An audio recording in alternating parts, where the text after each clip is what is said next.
Clyde One's Super Scoreboard podcast with Lookers Jaguar, the new name for Taggarts. The same friendly faces and great service with a new name above the door. The winning team all season long. This is Clyde One Super Scoreboard. It's a remarkable afternoon in Paisley. St Mirren 1, Rangers 1. Loud boos from the travelling fans who've made the short trip. They are not happy with what they've seen, and understandably so. It actually looked for a long time like Rangers would lose the match, but a James Tavernier penalty equalised, and it does cut Celtic's gap, of course, to 6, but they now have the chance to build on it and go even further ahead than they were this morning when they play Ross County. And I'm pretty sure the Celtic fans will have all heard that news by now, Gabriel.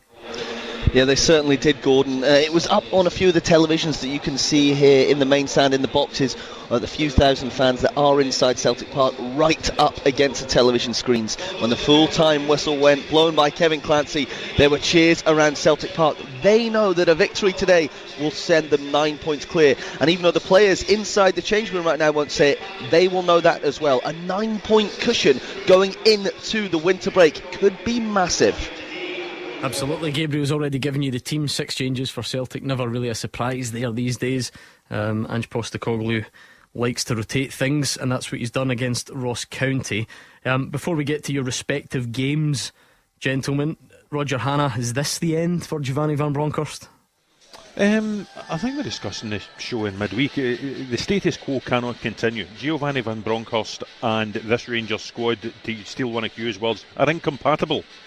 So either the board doubles down with Giovanni Van Bronckhorst and gives them large sums of money to go and get new players, or the manager needs to go, because there's an end of days feel about it. You watch part of that game today, and it looks, in the body language of some of the Rangers players, as if they know that it's all coming to an end. I think there's 9 out of contract next summer. There will be a massive overhaul of playing personnel at the football club. What the board need to decide, Gordon, is whether Giovanni Van Bronckhorst is the man to preside over that overhaul. David Friel is at the end of the road for the manager. I think so, Gordon. I don't see how he can survive, and I know we're talking on the show about if Rangers get the winner today. I think it's about the bigger picture. I think Rangers are regressing. I don't think they're as good a team as they were, and I just don't think he's getting the best out of the players. What's the identity? Where's the style of play? I just don't see it, and I think now is the ideal time for the Rangers board to sit down and say, look, this isn't working, we need a change. I don't know who the next man would be, but I would be amazed if Giovanni Van Bronckhorst survives this. What do you make of that, Fraser Wishart? Well, I think the fans will decide. Fans of all clubs have short memories, Gordon, and as soon as they start pointing the finger at the board and the board of directors, and that started from Rangers supporters, it's gone from the players to Giovanni Van Bronckhorst to the board, then they'll have to have a conversation, and it depends on how the fans react to this, whether it's on this show or on social media, fans forums. The directors, all directors of all clubs look at these things as well. I mean, the Giovanni Van Bronckhorst, I'm sure, if he's a conversation with the board, would point to the number of injuries he's got. And the number of games they've had to play as well. He also say 3 months ago he'd just taken them to the Champions League. Before that he'd taken them to Europa League finals. So he's got some stock there, but I think it's a really tough one in the last few weeks. The standard hasn't been great, the football's not been great, the results have been poor as well, and if they go 9 points behind Celtic, I don't think there's any way back. So it's a real tough one for the Rangers board, because I think in general, from what I hear, they actually do like him as a person and like him as a coach, but if supporters turn on you, then you've got a problem. Does he survive this? The Rangers board stand at the crossroads now, because the matter is now out of Giovanni Van Bronckhorst's hands. It is whether the Rangers board want to get rid of him now and use the 5-week World Cup break to bring in a new manager and to have him have time to reassemble the squad and come back with a home match against Hibs after the World Cup. But it's now out of Giovanni Van Bronckhorst's hands. I think today puts the ball firmly in the court of the Ibrox board. There's so much goes into this. If they want, for example, to approach Michael Beale at Queen's Park Rangers, then to take a championship manager mid-season is going to require a lot of money. And a lot of money will also be required to pay off Giovanni Van Bronckhorst and his team. But the Rangers fans will say, well, it doesn't matter what it costs. You're going to have to get someone in because this cannot continue. Yeah, I hear this with every club, Gordon, but there becomes a point where the question is, can you afford to keep him? Not can you afford to sack him? I know why people say it, but if any club is only keeping a manager because they can't afford to sack him, I find that would be really surprising, because that's going to be detrimental. You're trying to win a league, chase however many millions for the Champions League, so the question, can you afford to keep him? Does he survive this today? This can't be a money decision, Gordon. This has got to be a decision going forward for Rangers. Forget the money. No, I don't think he can. I think he'll be sat down over the weekend and told he's no longer required as the Rangers manager. Now, I'm not here to wish anybody losing their job. We've all been in the game, but it's dreadful. The players have let him down as well. Let's not get away from their performances today. You look at Rangers team and tell me one player that can get pass marks. Morelos, for me, if I walked in there as a new manager of Rangers, wouldn't put a strip on for me. I was disgusted with his performance, everything about him, his attitude. He's a professional footballer picking up a large chunk of money, and it doesn't matter, at the end of the day he signed his contract, but give something back to your employees. Nothing, absolutely nothing. Kent gets him out of jail a little bit with the penalty kick, and let me first and foremost put my nib in. I think it was a penalty kick, okay, and they deserved the penalty, but terms of playing, terms of defending, you know, players getting, I said it a couple of weeks ago and someone come on and had a real go at me. The players have went back so far, it's unbelievable. I would not, if you're a Rangers fan paying money for that, I think you're getting cheated out of your money. I think it's dreadful. They've lost 7 points to St Mirren, Livingston and St Johnstone. That in itself tells you where they are going at the moment. And as we said, Morelos, just forget him. He's of no further use to Rangers. Kamara was taken off at half time because he had no contribution to make and is symptomatic of the very rapid decline that has taken place, because 6 months ago he's a top man and today he was found wanting in 45 minutes. A massive rebuild of the club is required at the end of the season, when Alan McGregor will surely retire. Stephen Davis wasn't anywhere near the premises today, and Arfield is now 34 years old, and so on and so forth. The club is in need of restructuring, and I repeat, it's now a matter for the Ibrox board, because it's out of everyone's hands except theirs. In any other season, Gordon, when you add up those results that Hugh's just left out, if you're coming to the 5-week break, which is usually in May, Van Bronckhorst, I think, would be gone. So why wouldn't you make the decision just now and salvage something from the season? Start putting the foundations down for next season. Rangers could fall 9 points behind Celtic with 15 games played this afternoon. That's unsurvivable for me. I think he'll be gone. What do you think, Rangers fans? You can tweet us at Clyde SSB. We'll open the phone lines later, and we've got some fantastic other games coming up at 3 o'clock. We'll go round the grounds next. And now just a quick note from our podcast sponsor Lookers, the new name for Taggarts across Glasgow and the West. We are proud to announce that Lookers is now the new name for Taggarts. Taggarts has been part of the Lookers Motor Group for nearly 20 years, and over time, being part of one of the largest multi-franchise dealer groups in the UK and Ireland, has helped Taggarts to provide a great customer experience, value and choice to their customers across Scotland, and that's something that will never change. And now, they've decided though to change the name above the door to move forward as one. You'll find the same great service and friendly faces you've come to know at their Jaguar, Land Rover and Volvo showrooms, working hard to give the best experience every time. You can now browse and shop online for your next car at lookers.co.uk and choose from thousands of used cars in stock with home delivery available. You can also discover the latest new car offers, book a test drive and book your next service online. Although the name has changed above the door, everything else is staying exactly the same, and you can still expect the same great service and friendly faces when you visit in store. Lookers, the new name for Taggarts across Glasgow and the West. Hey Harry, hello mate. What's your tip for the big match? Well, it's going to be a bit lively, that is for sure. And there's a bit of needle there. They're both dangerous from set pieces and neither one of them can keep a clean sheet. So your best bet is... clean sheet? Oh, blooming Nora. I've only gone and left the washing on the line. Harry? Sandra's going to kill me. Make your best bet At BetVictor. 18 plus, please gamble responsibly. If you're worried that your mortgage payments could go up, it's helpful to know that you can arrange to switch your Barclays mortgage up to 180 days before your current one ends. One way you can do this is in the Barclays app. Your new rate will then apply as soon as your existing rate expires. Simple. For more money help, including other ways to switch your mortgage, search Barclays Cost of Living. Barclays. Make money work for you. Subject to application, financial circumstances and borrowing history. T's and C's apply. 18 plus. Your home may be repossessed if you do not keep up repayments on your mortgage. The fastest goals, the expert opinions. This is Clyde One Super Scoreboard. If you're just catching up, Rangers have dropped even more points. St Mirren 1, Rangers 1 in Paisley. Boos from the away fans. We're yet to hear from Giovanni Van Bronckhorst, but what a big day this could be for him and for the title race as well. Plenty more reaction to come throughout the afternoon, and your chance to have your say on the open line a bit later on as well. Got some fantastic fixtures this afternoon though. At the second attempt, Kilmarnock against Hibs.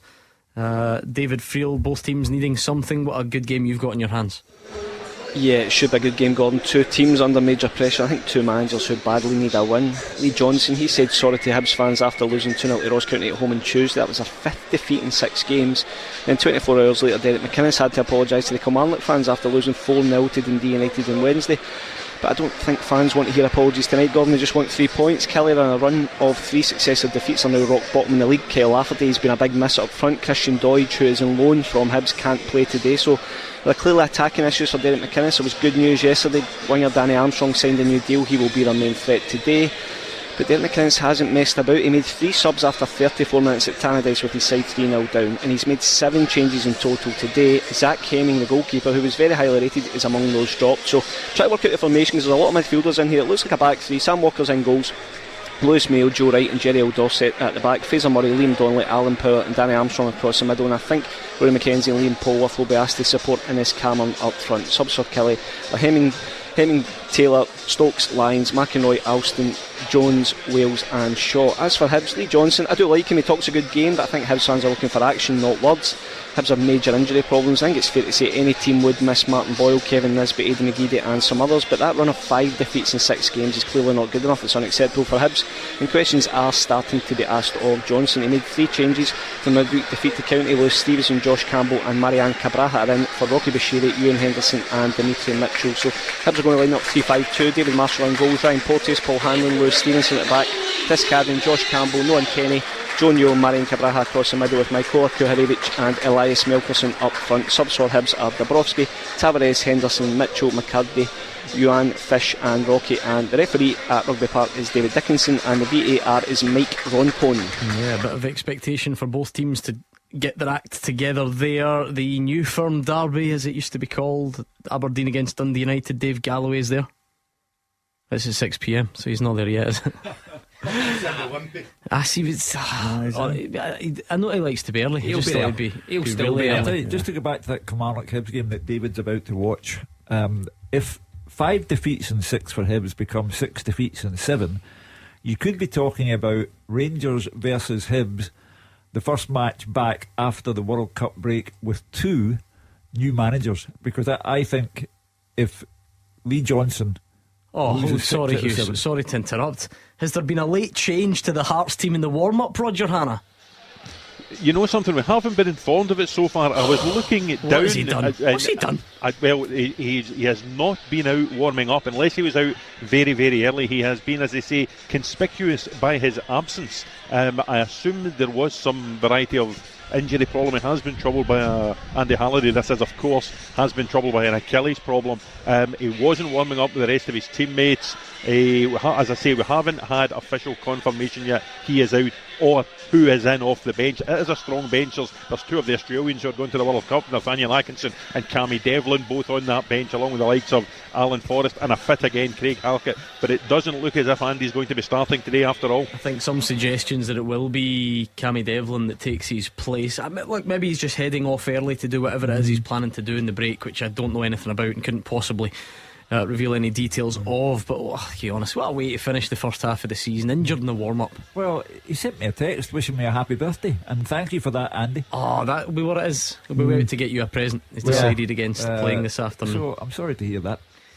That's no Andy Halliday, Hearts Livy though. Still then, Roger, we now know for sure. You look at Livy, remarkably, are sitting up there in fourth, 2 points ahead of Hearts. There's a real chance for either of them to try and climb, and I'm not sure come the end of the season they're thinking about closing in on Rangers as such, but that's ultimately what they're trying to do, is aim as high as possible.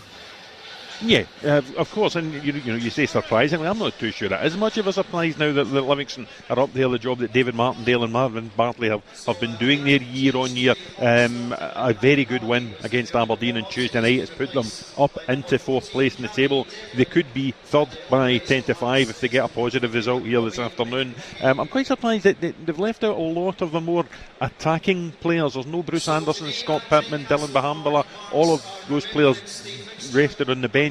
In comes Stephen Omiyonga, Stephen Kelly and Andrew Shinney, so they're maybe just going to go with a bank of 5 in front of that usual back 4 and just try and frustrate Hearts for a period. They do have a very poor record here at Tynecastle, as we mentioned earlier, so maybe a bit of pragmatism by David Martindale. Yeah, looking forward to that one. We joked earlier, Fraser, you've got May and Clark banging form, you've got Van Veen and Moult trying to shake things up for Motherwell. Even you can't get a goalless draw here, surely. Yeah, you've just jinxed it, Gordon. You've been having some days so far. You've got me wrong at the wrong place, and you've now jinxed my game as well. But no, I think you're right. I think there'll be goals here. I think when it's the last game before the break, there's a long time. If you do lose this game, there's a long time to stew on it as well. So from both sides' point of view, they want to go in a good fettle. And you look at St Johnstone, just all of a sudden they've just crept up the table. I know St Mirren getting that point is taking them above St Johnstone, but St Johnstone win today. They could climb 2 or 3 places. They could even find themselves in third, depending on how the results go. So it's a really been a great run for Callum Davis, and he wanted to just keep that going. But still, I think Stevie May's been back to his best. I think his work rate's been unbelievable, but he's beginning to get a product as well. He scored a few goals, but he just works well with Nicky Clark, who's come in, got 4 goals since he signed in August, and that's not a bad return in about 8 or 9 games. Goes against Rangers, St Mirren in midweek as well, getting them points, and I think he's been a very good signing. But from Motherwell's point of view, it'll be interesting to see where Moult plays. It's his first start since his return, and he's up front with Van Veen. Will he change to 4-4-2? Will he go 4-3-3? You might know better than me, Gordon, but I think sometimes he's played off the left hand side in his early part of his career, so plenty of attacking options on the field of play. I just hope we haven't jinxed it. But I do think St Johnstone might get a couple of goals, and I think they might get the 3 points and climb the table and have a very enjoyable November break. Yeah, looking forward to that one. Looking forward to all the games. Should be a fantastic afternoon. We had drama in Paisley. What drama will we have later on with these 3 o'clock games and beyond? We'll go back to Celtic Park next. Scottish football's league leader. This is Clyde One Super Scoreboard. Just a couple of minutes to kick off at Celtic Park and the other 3 o'clock games. It's Ross County who visit the East End of Glasgow this afternoon. It was a big game anyway, Gabriel, but Celtic fans, players, management now know this is the day that they take another step towards that title if they can add to their lead following Rangers dropping points in Paisley. Yeah, certainly, Gordon. Cameron Carter-Vickers has just led the defending champions out. There were big cheers around Celtic Park when the full-time whistle was blown in Paisley half an hour ago. And these players out in front of me won't admit it, but they all are fully aware that a win here will put them 9 points clear of Rangers at the top. A huge cushion over their rivals going into the second half of the season. And yes, there is more than half of the campaign still to go and 3 Old Firms left to play. But it would take a collapse from Celtic and a monumental effort from Rangers to reverse that gap. Now, Celtic have beaten Ross County twice already this season, scoring 7 times across those 2 matches. Ange Postecoglou has made 6 changes for the fixture here. Joe Hart is in goal. It's a back 4 of Anthony Ralston, Cameron Carter-Vickers, Maurice Jensen and Alexandra Bernabei, with Matt O'Reilly, Reo Hatate and David Turnbull in midfield. Sead Haksabanovic, Dazen Maeda and Kyogo Furuhashi lead the line. Well, what about Ross County? They struggled for early season form, but just like last campaign, they've started to gather pace heading into the winter. They've won their last 2 matches, and manager Malky Mackay has made 1 change from that massive 2-0 win at Easter Road midweek. Josh Sims comes in for Owura Edwards, who drops to the bench. Their lineup is as follows. It's Ross Laidlaw in goal, Callum Johnson, Keith Watson, Alex Iacovitti and George Harman in a back 4. David Cancolo, Victor Laturi and Jordan Tilson are the midfield 3. Jan Danda and Josh Sims will support Jordan White. Now, speaking to Ange Postecoglou yesterday, he said he has no complaints about VAR, it's just the way it's being implemented. and then if it's not ready, why do we have it? We'll see how it fares here. We saw an action earlier. They awarded Rangers a penalty. David Moreau is the referee at Celtic Park, and Ewan Anderson is the VAR. Win today will put this team 9 points clear. It's that simple. Will they move 9 clear heading into the World Cup break? We're about to find out as they have a minute's silence. Clyde One Super Scoreboard Goal Flashes with Clyde Built Windows. Visit their trade counter in Cambuslang. Ange Postecoglou does not strike you as the type to reference a Rangers result in his team talk, Hugh, but the Celtic fans, every single one of them, are hoping to rub salt in the wounds today, look after their own business first, obviously, but the knock-on effect of that is you take a bigger step at the top of the table. Well, Celtic could not have been given a greater incentive because of what happened in Paisley. The crowd will turn up the volume much louder than it would normally be in a home match against Ross County. Everything has been put Celtic's way. In recent matches, they have got out of jail at St Johnstone when a late equaliser then led to an even later winner from George Giacomakis. They did the same against Dundee United at Celtic Park last weekend. Late equaliser followed by 2 late goals from Kyogo and Abada. Celtic haven't been putting teams away in the manner which characterised the early part of the season, where they beat Rangers 4-0 at Celtic Park. The only one was perhaps Livingston away. But what happened in Paisley must have an impact on what happens in this game. Shock horror, none of you got it right. You all took Rangers to win in Paisley. Wrong again. Let's see if you can do any better with the 3 o'clocks, Gordon. Am I going first? Okay, I'll go Celtic to beat Ross County. Brave. Thank you. Hearts to beat Livingston. Just gone all the favourites, home teams. Okay. I'm going to go a Hibs win at Kilmarnock. Okay. I'm going to go St Johnstone Motherwell a draw, and I'm going to say Aberdeen will beat Dundee United. Okay, Mark Wilson, go for it. Celtic, Hearts, draw Kelly Hibs, draw St Johnstone Motherwell, draw Aberdeen Dundee United. 3 draws on the card today. Birthday boy. Celtic to win against Ross County. Hearts and Livy a draw. Kilmarnock and Hibs an away win for Hibs. Motherwell, sorry Gordon, lose at St Johnstone. Well, that's good news if you're predicting that. That's fine. Thank you. And Aberdeen beat Dundee United. There we go then. Let's see how it pans out. Let's see if this lot can get any right. I doubt it, but strap yourselves in for the 3 o'clock games. Not only will we take you through them, give you any of the talking points, we're also going to give you the thoughts of Giovanni Van Bronckhorst as well. What does the future hold for him after dropping more points in Paisley? You'll find out what he thinks about that very soon. We'll have teasers. And do you know what? Saturday afternoon with these 3 in the studio, I'd be lying if I said there probably wasn't a bit of nonsense in the pipeline as well. So stay tuned and I'll give you the nod later to get in touch on the open line. Are we getting any early goals? That would be the question. None yet in Scotland in any of the divisions. I'll tell you what, it's a great card even when you look down the divisions, Hugh. Morton Partick Thistle could make a claim for game of the day anywhere in the country. Well, we had a caller on last night on SuperScoreBoard who said that it's now, after 4 straight league defeats, it's now time for Ian McCall to step down as Partick Thistle manager, unless he can go to Capello and actually win and highlight once again the curse of the Manager of the Month award, because Dougie Emery, the Morton manager, got his 3rd Manager of the Month award yesterday. Can also say quickly in passing, our old friend Jim Duffy, first game in charge of Clyde today. He's away at Dunfermline, the worst possible place to go. They're top of the league and Clyde have been struggling, but good luck, James. Yeah, that's one that stands out in the lower league, so much so that Jim Duffy was supposed to be at Celtic Park with Gabriel for Celtic against Ross County, and then a couple of days ago he remembered that he might not be able to make that because he's got a slightly more important job, no offence Gabriel, and that he's actually managing Clyde this afternoon. So good luck to Duff. He did just picked a team, done the tactics, nipped on to Celtic Park, kept on the phone. 2 jobs the thing done. is, you used to be here every Saturday when you were director of football at Airdrie. Yeah, and only for this guy with a penalty shootout would have been very successful. But We wish Jim all the very best. Very difficult, but he's one thing about Jim, very experienced manager. He'll turn that round. He'll get them out that league. First goal in Scotland. Get the winner. Took a second to catch on there. Yeah. First goal in the 3 o'clock games around the country. It's the man who only moved to Montrose from Cove because he booked a holiday during the season and the manager wasn't happy with it. Rory McAllister puts Montrose 1-up at Kelty. What we now need to know, has that holiday taken place yet? Well, if it has, there's your proof that it was the right decision. He comes back vitamin D refreshed and he's back scoring goals. Anyway, right, Hugh, before we get any early drama, let's set this up for the afternoon. The first half teaser with the scottishsun.co.uk/football for the best football news and opinion online.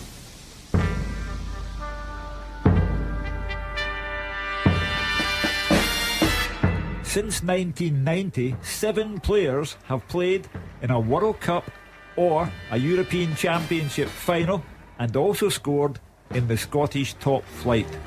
Name them. Since 1990, 7 players have taken part in a World Cup or a European Championship final and also scored in our top flight. Who are they? See, topical. There's a World Cup starting. Don't say we don't put any great thought into this. At Clyde SSB, we're looking for one tweet with all 7 correct answers, and you have to beat everyone else. That's the aim of the game. It's a race. So get your thinking caps on, get your answers down, and tweet them over to us at Clyde SSB. Even you two, Duds, Wilson and DL, will get some of them. Goals going in down the divisions again. Alloa 0, Queen of the South 1, Gavin Riley. There's a bit of a delay to a few of the games here, whether it's a minute's silence or a wreath laying ceremony. Some of them haven't got underway quite by the 3 o'clock mark. Andy Halliday confirming it is an Achilles injury to Roger Hannah. He had to pull out of the Hearts starting 11 in the warm-up. So a sort of 4-2-3-1 for Hearts with Snodgrass in behind Lawrence Shankland. He's been playing a deeper role recently, so a more attacking one for him. We're starting to see that's been a really good signing for Hearts, hasn't it? Shankland? Yeah, no, Snodgrass. Well, both. But I meant Snodgrass. Snodgrass, yeah, can't buy experience, Gordon. He's come up absolutely terrific. Great ability. It's just, could he still perform at that level? Of course he can. Especially if he's got good players round about him that make good runs and go for the space, because he'll certainly find he's got a quality left foot. He has been a very good sign. Remember he was linked with Motherwell as well. Yeah, could have been to be fair, I think Hearts recruitment's been quite good. If you look throughout, you know, the players that they brought in a number of players, and 3 internationals that are going to the World Cup with so Australia. So they've got to be happy with that side of the should be though, shouldn't it? With the budget that they've got and the stadium and the training ground, and it should be able to attract the top players out with Celtic and Rangers, and even ex-Celtic and Rangers players would have a look at going there, like we've seen in the past. That was a favourite haunt for every Rangers player that was finished. Went to Hearts. We had Wisher, guys like that. Halliday. You've got the old Hearts strip on I've today as well. I've got the Donald Ford strip on. Yeah, today. I don't know if this colour brings it. Is that not is that one of the t-shirts from the Jungle? Did they give you that after your first trial? Do you know something? It was one of those. I took my jumper off and I thought this could be a big mistake today. Do you know what? I think I'm wrong. I don't think they're maroon. I think they're navy from memory, but it's just got that sort of vibe. I don't know what it is. Very jungly. Yeah. It's not my colour. It's not my colour. Are you still getting the Chris Moyles shouts? One or two. Yeah, I was up the Ravenscraig today, and but hopefully they'll recover after You're a long way to go before you get in shape. Chris Moyles is in good shape these days. You've got a long way to go. You're joking? Oh, baby.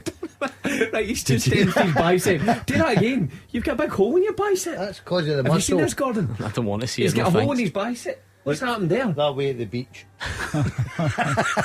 That's quite that way at the pool. You've got a hole in your bicep. Have you ever noticed that before? No. Quick, do it again. Here. Would you stay to these two? Honestly, I would get that checked if I was you. You're at the age. I had to be my right one as well. That's the one the right way. I listened to them on Thursday night describing how they brass-necked their way into Fir Park yet again. I mean, shameful. Yeah, absolutely shameful. Well, Hugh, I only go because I'm under the impression that the tickets have been sorted, but twice we have now turned up and they've clearly not been sorted. Now give you a guess who said that the tickets are sorted. Yeah, Hugh. Don't blame long sleeve. Don't blame me. I text long sleeve. Always long sleeve. Burrows. Slap with the sleeve. round the back of the head. He's not going to like that. You're lucky he'll be at the maybe game. that's how we're not getting our tickets. Louis Moult, incidentally, Louis Moult's up front for Motherwell, and it's Van Veen that's a bit deeper in the number 10 role. Aaron Steele of East Fife, is that a record for Scottish football this season? 7 minutes he's been sent off. Wow.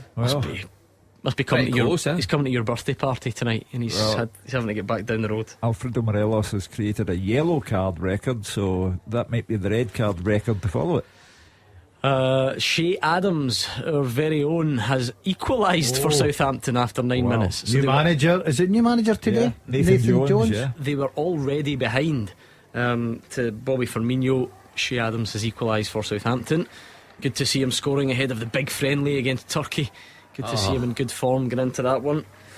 Not sure it's the right time, is it, for a game, an international game? I don't know what the appetite would be for that from the players, from the fans as well. Steve Clark obviously has to see his players as much as possible, and it's an opportunity for him. But okay, if you were getting your teeth done or your hair, yeah. I wonder if any SPFL Premiership footballers will take the chance during the break to go to Turkey and get their hair done. I wonder. Well, there's rumours going about Andy fell over his comb. No. Anyway, and then just you always get Andy it, by the way. I love Andy. He's a great lad. We're never far away from even when it's faux drama. Hugh, this week it was Ange Postecoglou confirming Celtic won't release their players for the Scotland game against Turkey. They'll go to Australia instead. Stevie Clark says he's disappointed in that decision. Ange Postecoglou says, if I was an international manager, I'd be disappointed, and if he was a club manager, he wouldn't want to release his players. And on we go. Ange Postecoglou's done the right thing for Celtic, and he's not compelled to give players for this friendly match, and he's taken the decision to look after his club. Is Haksabanovic away?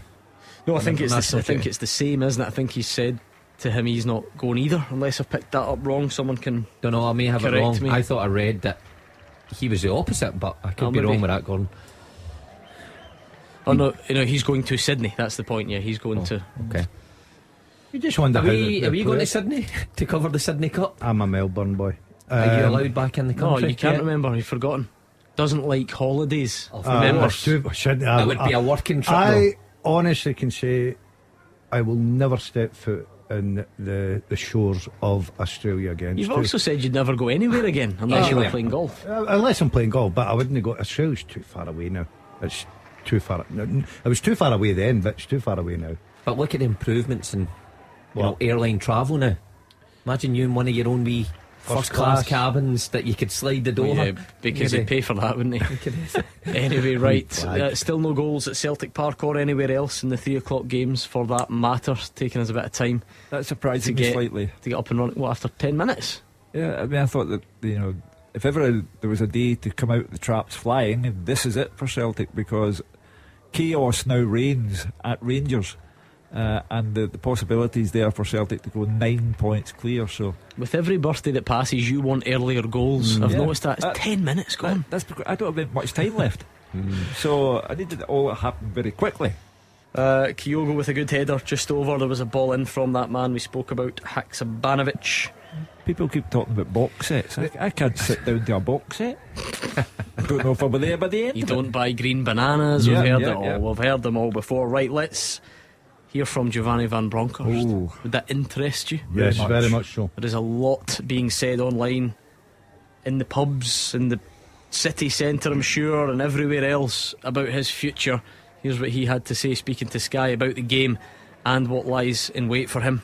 Well, of course, 2 points last year. We didn't create a lot of big chances. I think the first half, in the first 20 minutes, there's moments in the box, where we just came short to have the final shot on goal, but some good attacks. It was difficult because they play really defensively, and we had to speed up our game up. That's what we had to do in the second half, and then you start the second half. We make a foul, then we concede throw in, which we knew they're going to be dangerous, and I think they had the 3 first contacts in the box. The first one, then the second one, Allen saved, and the third one they're there again. So we have to be much sharper in those situations because we cannot defend like that. But it's both ends of the pitch. If you create not so many chances, you have to be more clinical when you have the chances, and you have to do everything to avoid goals against you. And especially with the goal, we didn't do that well at all.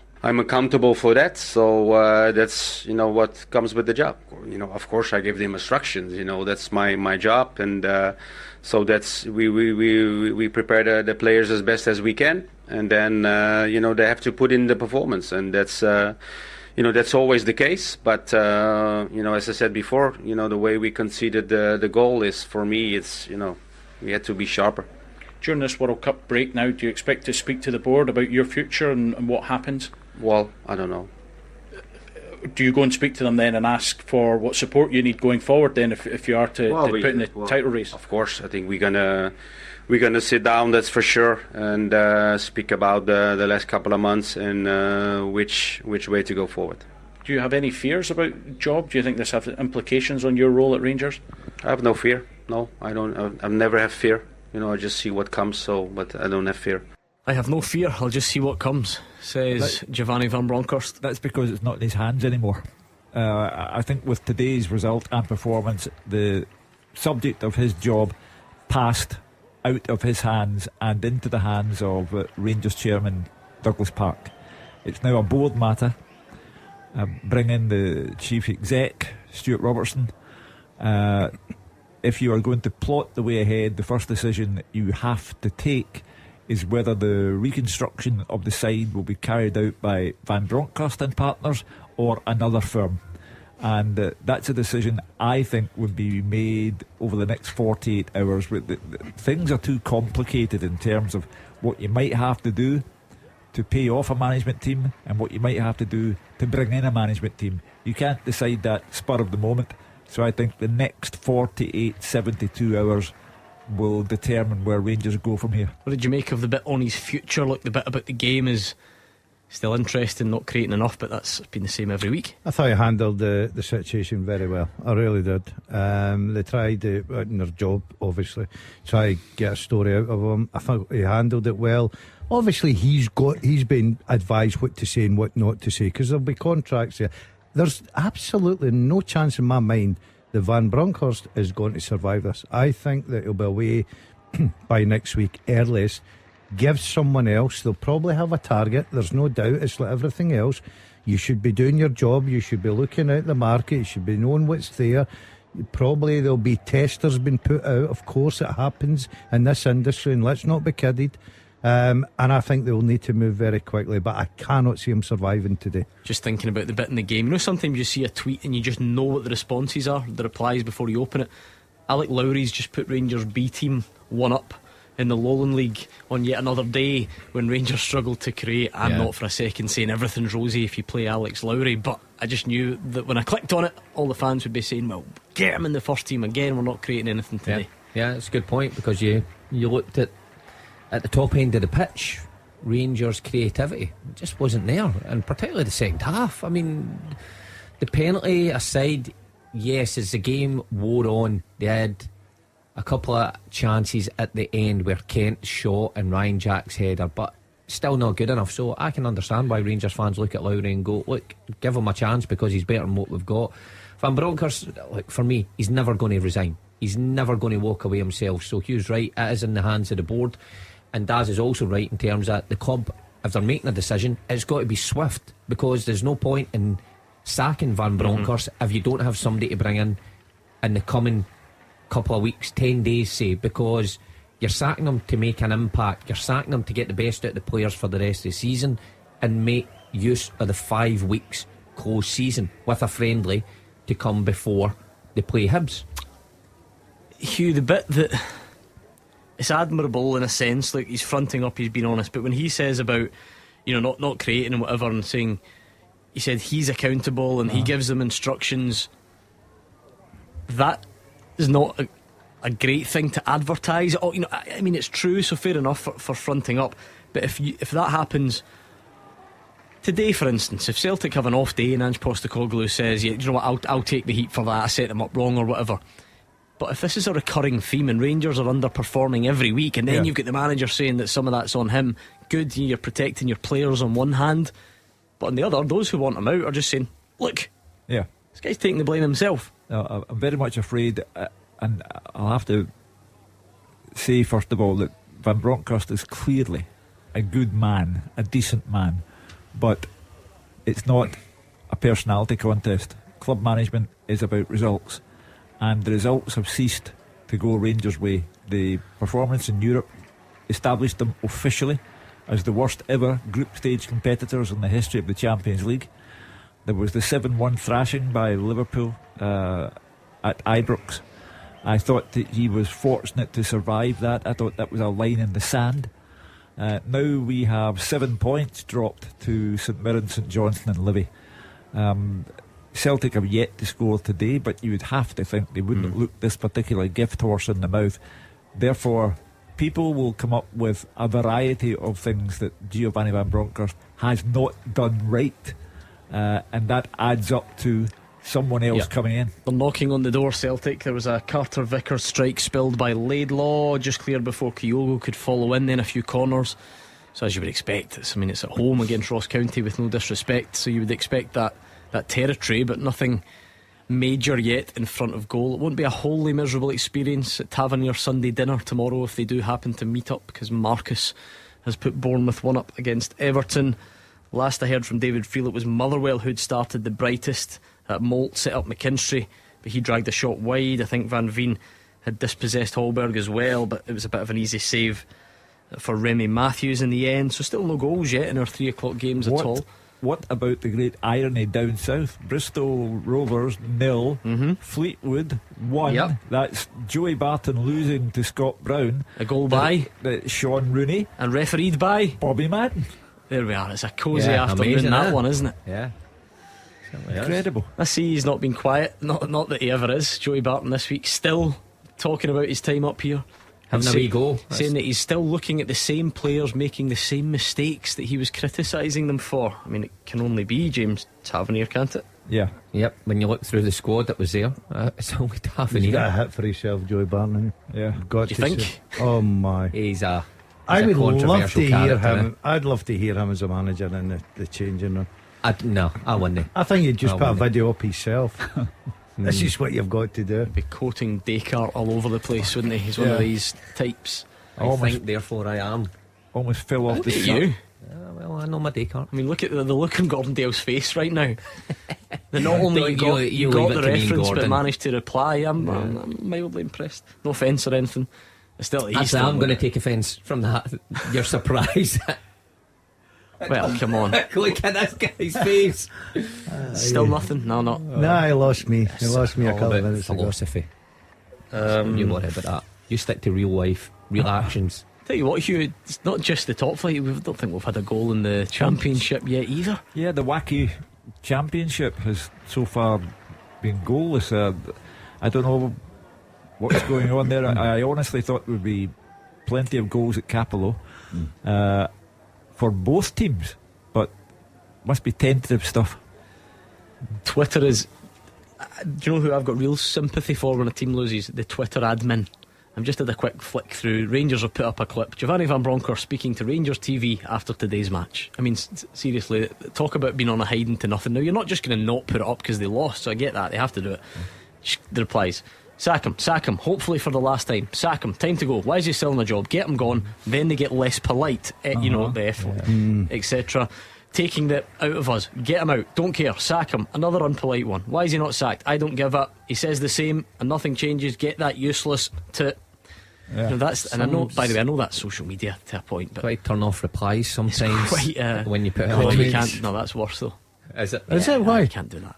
Yeah, you can. That just frustrates a football more. club. No. Silence in the crowd. Listen, there's nothing worse as a manager, and you're getting real flack from your supporters. Would you, if you were a manager now, would you go home and read your club's Twitter feed? No. What I would do is I would phone up and say, look, why don't you meet me at the drive-through tomorrow, a coconut latte, and we'll discuss the payoff. I was going to say, bring a big checkbook. I thought he was going to go for a sort of hard man routine there. I'll meet you tomorrow morning and get a coconut latte. That's it. He's put me onto the coconut latte. I don't think that would. Oh, there's a big goal in the Championship. Effie Ambrose, Morton 1, Partick Thistle 0. And those Thistle fans who've not been feeling too good about things going to be feeling even worse now. Well, Morton are the form team in that match, and Partick Thistle are distressingly out of form, so it shouldn't really be a surprise. Huge miss for Kyogo. He was slipped through, burst into the box, but he dragged the shot wide. I think Celtic have looked good. It's as you'd expect. Those players coming in, refreshing the squad. Was it 7 changes? Tempo's good. Ideas are all the same, always the same. With an Ange Postecoglou side, they've just not found that final touch at the end of it all. There is still a podium place available on the first half teaser, Hugh, so not everyone is getting it right. If you could remind us of the question, please. Many is it, Hugh? 7. Since 1990, 7 players have taken part in a World Cup final or a European Championship final, and also scored in the Scottish top flight. Who are they? Let's do some wrong answers then, right? My favourite wrong answer so far has come from Mark Wilson and Gordon Dalziel. No, Wilson. Who've got Stefan Klos. Yeah. How are you going to? Here's one for you. How are you going to play in a European Championship or World Cup final when you've got no caps for your country? Sure, you need What about him? Anyone? Seen as a Stefan. Andy's. Yeah, you happy with that one? No, but right, we'll okay. see where we go. Let's do more wrong answers. A very common one. Lundstrom Loyal, Chris, comfortably dumb. Nearly everyone's saying Claudio Caniggia. He's not there. Didn't get off the bench in You're hopeless. In 1990. Yeah. And he was suspended in the other one. So there you go. Let's do more wrong answers here. I can see Mikko's giving it a good go. What's Jay giving? Jay's giving it a good account of himself as well. Alan McLucas looks to have most of them. However, Bruno Alves, Not there. Come on. didn't play in the final, did he? Wow, only played in the semi apparently. So there we go. Did you think him as well? Yep. You should know your semis. He was only involved in the semi, not the final. Hibs goal disallowed because of a offside. There's a hold on, right? No, for the first time in the 3 o'clock games. VAR review with Clyde Built Home Improvements. No goal. Never mind. Move on. Some build up. Take the button back.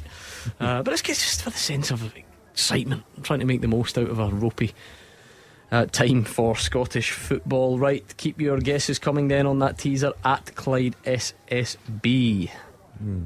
I do like the jingle. I do like the VAR. Like that, do you? Yeah. How's that come about?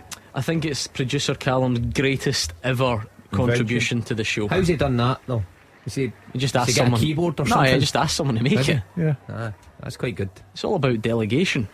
I'll come in handy. There'll be a lot of that. That'll be the most pressed button. I think this if season. you're in that game, that'd be very easy. He's thrown his weight around. He's in my ear saying he didn't like the first one, sent it back, demanded that they make a new one. James Duffy. That's what we need. James Duffy, the new manager, bounced. Jordan Allen has Clyde 1 up at Dunfermline. Oh.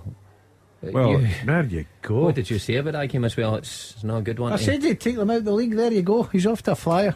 At least he's got something to cling on to now. So yeah, good start for Jim Duffy to life. I was going to say as Clyde manager, but it's chapter 2 at Clyde, isn't it? He's been there before, of course. He's had a few jobs, Jim. Yeah, he's a good safe pair of hands. He's had a few jobs, Jim. That's what we'll call him. Few jobs, Jim. Few jobs. Who you going to call? Few jobs, Jim. I'm not sure that works, to be honest. Quite the ringing it as the Ghostbusters said. Just leave it there. Elgin City 0, Dumbarton 1. Ross McLean on 27 minutes. I told you at the beginning of the season Dumbarton were a stick on for that league. They're only 2 points ahead. Because you went on your dodgy TV and watched watched one League Cup game, and now you keep acting as if you're some Dumbarton expert. I'm sick of it every week. Well, the proof is certainly in the dessert today. They're top of the table. Yeah, 2 points ahead of Stirling. Thank you. No, you're just going. I would love Stirling to win that league. Well, so with Gordon because of the family connection. We know that. But do you know what I love though the about mighty Dons? Duff? He's just never scared to get his sleeves rolled up and get stuck back in. Clyde have 3 outfield players and a trialist goalie on the bench. That's hard going. I mean, that is hard going, eh? When you're looking at your bench and a film star look-alike manager. What's that boy called? Yeah, I wonder if he's still got the goatee, because he's a spitting image of the boy from Breaking Bad. Is it Mike from Breaking Bad? Jim Duffy. Spitting image. Yeah, they're being harsh on him. Yeah. No, you've not seen him with the goatee though, have you? Honestly, he comes in here. Yeah. No, I'm telling you. Yeah. This spitting image of him with the goatee. What was his thought behind the goatee? Why did he start growing that? Do you know, I didn't get the chance to raise this with him, because when he first came in, doing as we do, we outed him as looking like your man from Breaking Bad, and he said, I know, I'm getting a bit of stick and I'm going to shave it off. But when he came back in the next time, he had it again.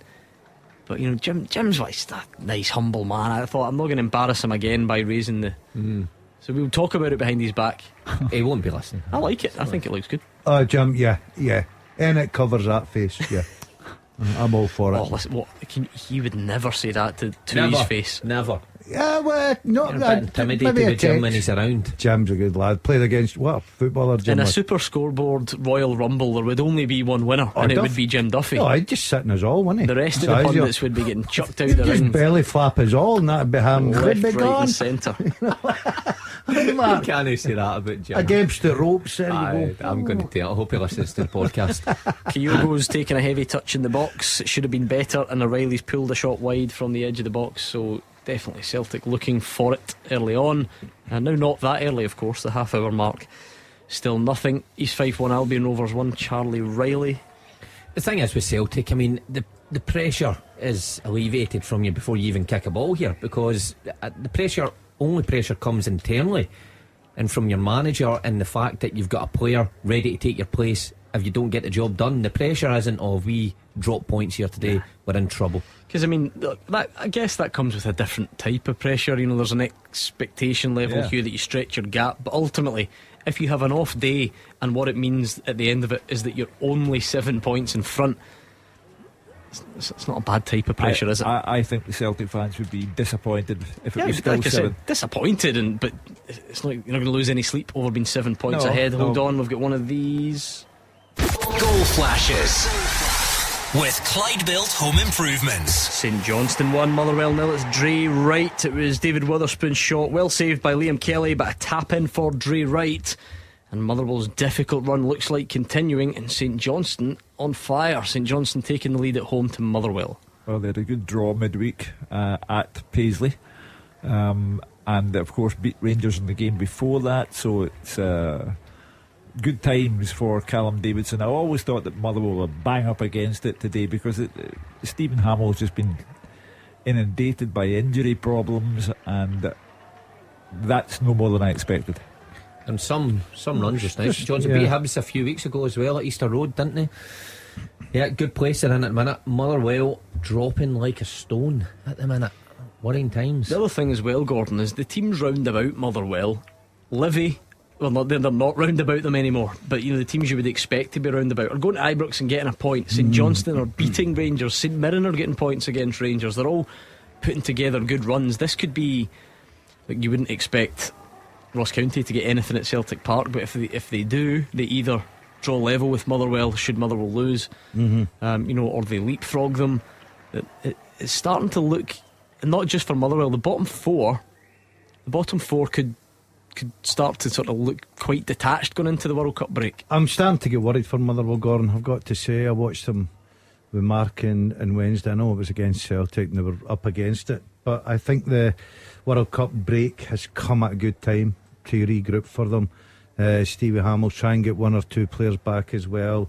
They've went with a very, and you can't knock the laddies, went with a very attacking lineup. Van Veen and Louis Moult up top today, trying to get the goals, but it's a remarkable recovery that St Johnstone are on. They were down there, you couldn't buy a win. All of a sudden confidence is growing, but as we always say it, there's plenty more football to go, more goals to come. Another reminder of that teaser, please, Hugh, if you can. Okay, since 1997 players have taken part in a World Cup final or a European Championship final and also scored in our top flight. Who are they? Some very good answers coming in, I must admit. Some not so good ones as well. Hopefully I'm helping you by eliminating most of the common wrong ones. There are a few crackers in there. For instance, there's one on there that you two won't get in this lifetime or the next. I think we've got it. No, I can guarantee you there's one on here you don't have. That's not the one I'm talking about. But is he there? No, he's not. No. So that one is another common wrong answer. Oh. And it is. Got more scrubbed out than we've got. Alan McLucas also threw this one in. Kyriakos, Hugh? No. He's not on your list, is he? That's the one that these two thought they had, but it's not. He definitely not play. You don't. Not 2004. Not in the final. I've got one, but I can't spell it. To draw him then. Draw a picture. No. Come on, for our own entertainment, try and spell it. No, I want to see how starts you would. with a G. I know what one you mean. I knew what one you meant. GU something. I knew what one you meant. GIU, GUI. I was hoping you were going to be further off than that. That's not bad. I thought you were going to go GEE. A centre forward. See what I mean there? No. Yeah, played with Rangers. I'm going to try to get away. French. Right, that's plenty. Yeah, GIUA. What did you spell that? Okay. Please tell me that's not the way you spell it. It's definitely not the way you spell it. Look at the way he spelled it. It's not too far off, you know. It's becoming like Sesame Street in here. Airdrie Peterhead 1. Jason Brown with a goal. Perhaps a surprise goal for Peterhead.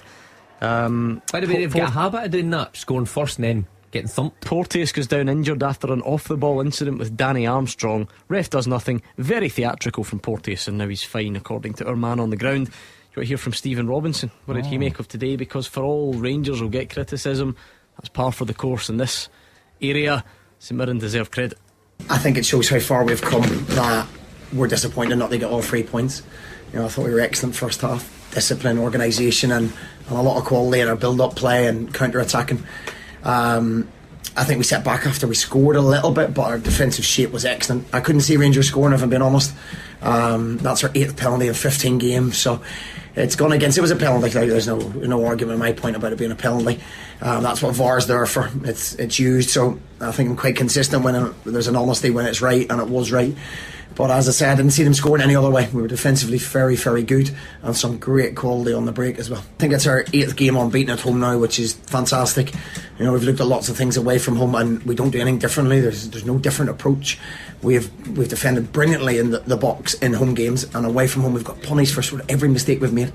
And we feel a little bit aggrieved. We've got a great points tally to start with. We feel that we should, we look at the Motherwell game, we look at the Ross County game where we're winning 2-1. We're winning until the last minute on Wednesday night, and you think, where could we be if, a little bit of luck? But it hopefully evens itself over the season. I'm ever so proud of the players. We fight against the odds, we sign players, and we do so much research on them. We've got a small squad. I think they're the best group of boys I've worked with in terms of their attitude, their application, and there's a lot of quality within that as well. So, we've started okay. A lot to build on and some things we can improve on. How much credit do they deserve today? Immense credit. And first of all, I commend Stephen Robinson for admitting it was a penalty. We are going over every decision now in forensic detail, but the St Mirren manager has said, listen, it's a penalty, I have no problem with that. But his team, I thought Giovanni Van Bronckhorst didn't give St Mirren enough credit. He was talking a lot about his own team and what they did not do, but St Mirren were not defensive. They were cutting through the Rangers' defence all day long. So it was a really good point for them. They're probably frustrated actually because they've had a 2-1 lead in St Johnstone, and Nicky Clark has got a goal in the last seconds of the game, and now today they've been deserving of points, but it might have been all 3 had the St Mirren defence not conceded a penalty. Not sure what's happened. Moritz Jens has gone down, just kind of off the ball, and he's going to go off and be replaced by Carl Starfelt. Celtic have a free kick and have had the free kick for a good few minutes, and it's not been taken yet because they're just waiting on that change. So yeah, Carl Starfelt coming on for Moritz Jens for Celtic. Looks like an injury. Waiting on that free kick. Stevie May latched onto a loose Slattery header, but he lobbed the ball just over the bar. So looking, if anything, like St Johnstone will double their advantage rather than Motherwell getting back into it. not great news when you lose any player to injury, but in terms of overall, Celtic fans won't mind seeing Starfelt replace Jens. Yeah, back in the team on Wednesday. I've got to say, I like Jens. I think he brings a lot. It'll be interesting to see that as it goes further into the season, who has got to be that number one partnership. Just now, I think he would favour Starfelt and Carter Vickers, especially after last season, their performances. But you know, it's not a bad swap to have, and especially at home. But disappointing for Jens. Doesn't even get to the first half. Obviously, go out with an injury. Hopefully, it's not that bad. And obviously, the break will do him the world of good. Bit of frustration. Free kick for Celtic. Turnbull hits it into the wall. We've got one of these at Tynecastle. VAR review with Clyde Built Home Improvements. Now it's been checked for a handball in the Livy box by Jack Fitzwater. So generally, that leads to a penalty. And the same thing not happened to him midweek. Yep. Was he one of the ones that gave away the handball penalty, of which there have been too many to remember? But I think he did. Fourth penalty controversy in the 4 days, because of 3 penalties midweek, and now here comes another one. Unless this is one of the rare ones that doesn't get given. Craig Napier waves play on. There you are. So maybe the hands were really by the side or whatever. We'll get a good look at it on the highlights, I'm sure. Cameron Clark sent off after 38 minutes for Stirling Albion. Well, good on the ref. If we've not seen it, but if he initially thought it was no penalty and then he's been called over, we were saying a couple of weeks ago that I don't know if he went to the monitor. I don't know. Okay. I suspect not, actually. No, he didn't. So there we are. Okay, so forget that. No, it was good while it lasted. Well, he still called it right, I guess. Yeah, something, that's the most important something thing. like that. So still goalless then at Celtic Park. Still goalless Hearts Livy. Goalless Kilmarnock Hibs. The only goal in the top flight. St Johnstone 1, Motherwell 0. Dre right with it. We are nearing the end of that first half. Well, the Celtic fans will be frustrated because there with all the possession and the chances of rain down on the Ross County goalkeeper. But with Celtic, you know, Jota's on the bench, Abada's on the bench, Giacomakis is on the bench. So a goalless first half just means there'll be other guys coming to pose a threat in the second half. Kyogo booked for a handball when trying to take a shot, apparently. Trying to figure out why that would be a booking. Unless just it's thinking about some Ross sort of County. deliberate handball. Ross County had a funny bunch, hadn't they? I mean, last season the exact same. Started dreadfully, picked it up, went in a good run. This season they looked even worse than they started last season, and they've started to pick it up. And now they're here, 40 odd minutes into Celtic at Celtic Park, where everybody comes undone, and they're doing all right. You know, they're looking solid enough. Not offering anything going forward right enough, but the handball thing is mad now. Just mad. I mean, it's bounced up from Kyogo's. Yeah, no, hold on, listen. I don't think that was Kyogo. I think he was very close to a Ross County player who got booked, and it maybe looked like the card was shown to Kyogo. I can't see any way that gets given. No, it's not. It's for a foul in the centre circle on the lead up. Cancola it was in the lead up to that Kyogo shot, and Kyogo then has the misfortune of standing next to Cancola when the yellow card was shown. So no dramas there. Right. Will we do the teaser? Yes. Yeah, go on then. Let's see what we've got this afternoon. The first half teaser with the scottishsun.co.uk/football for the best football news and opinion online.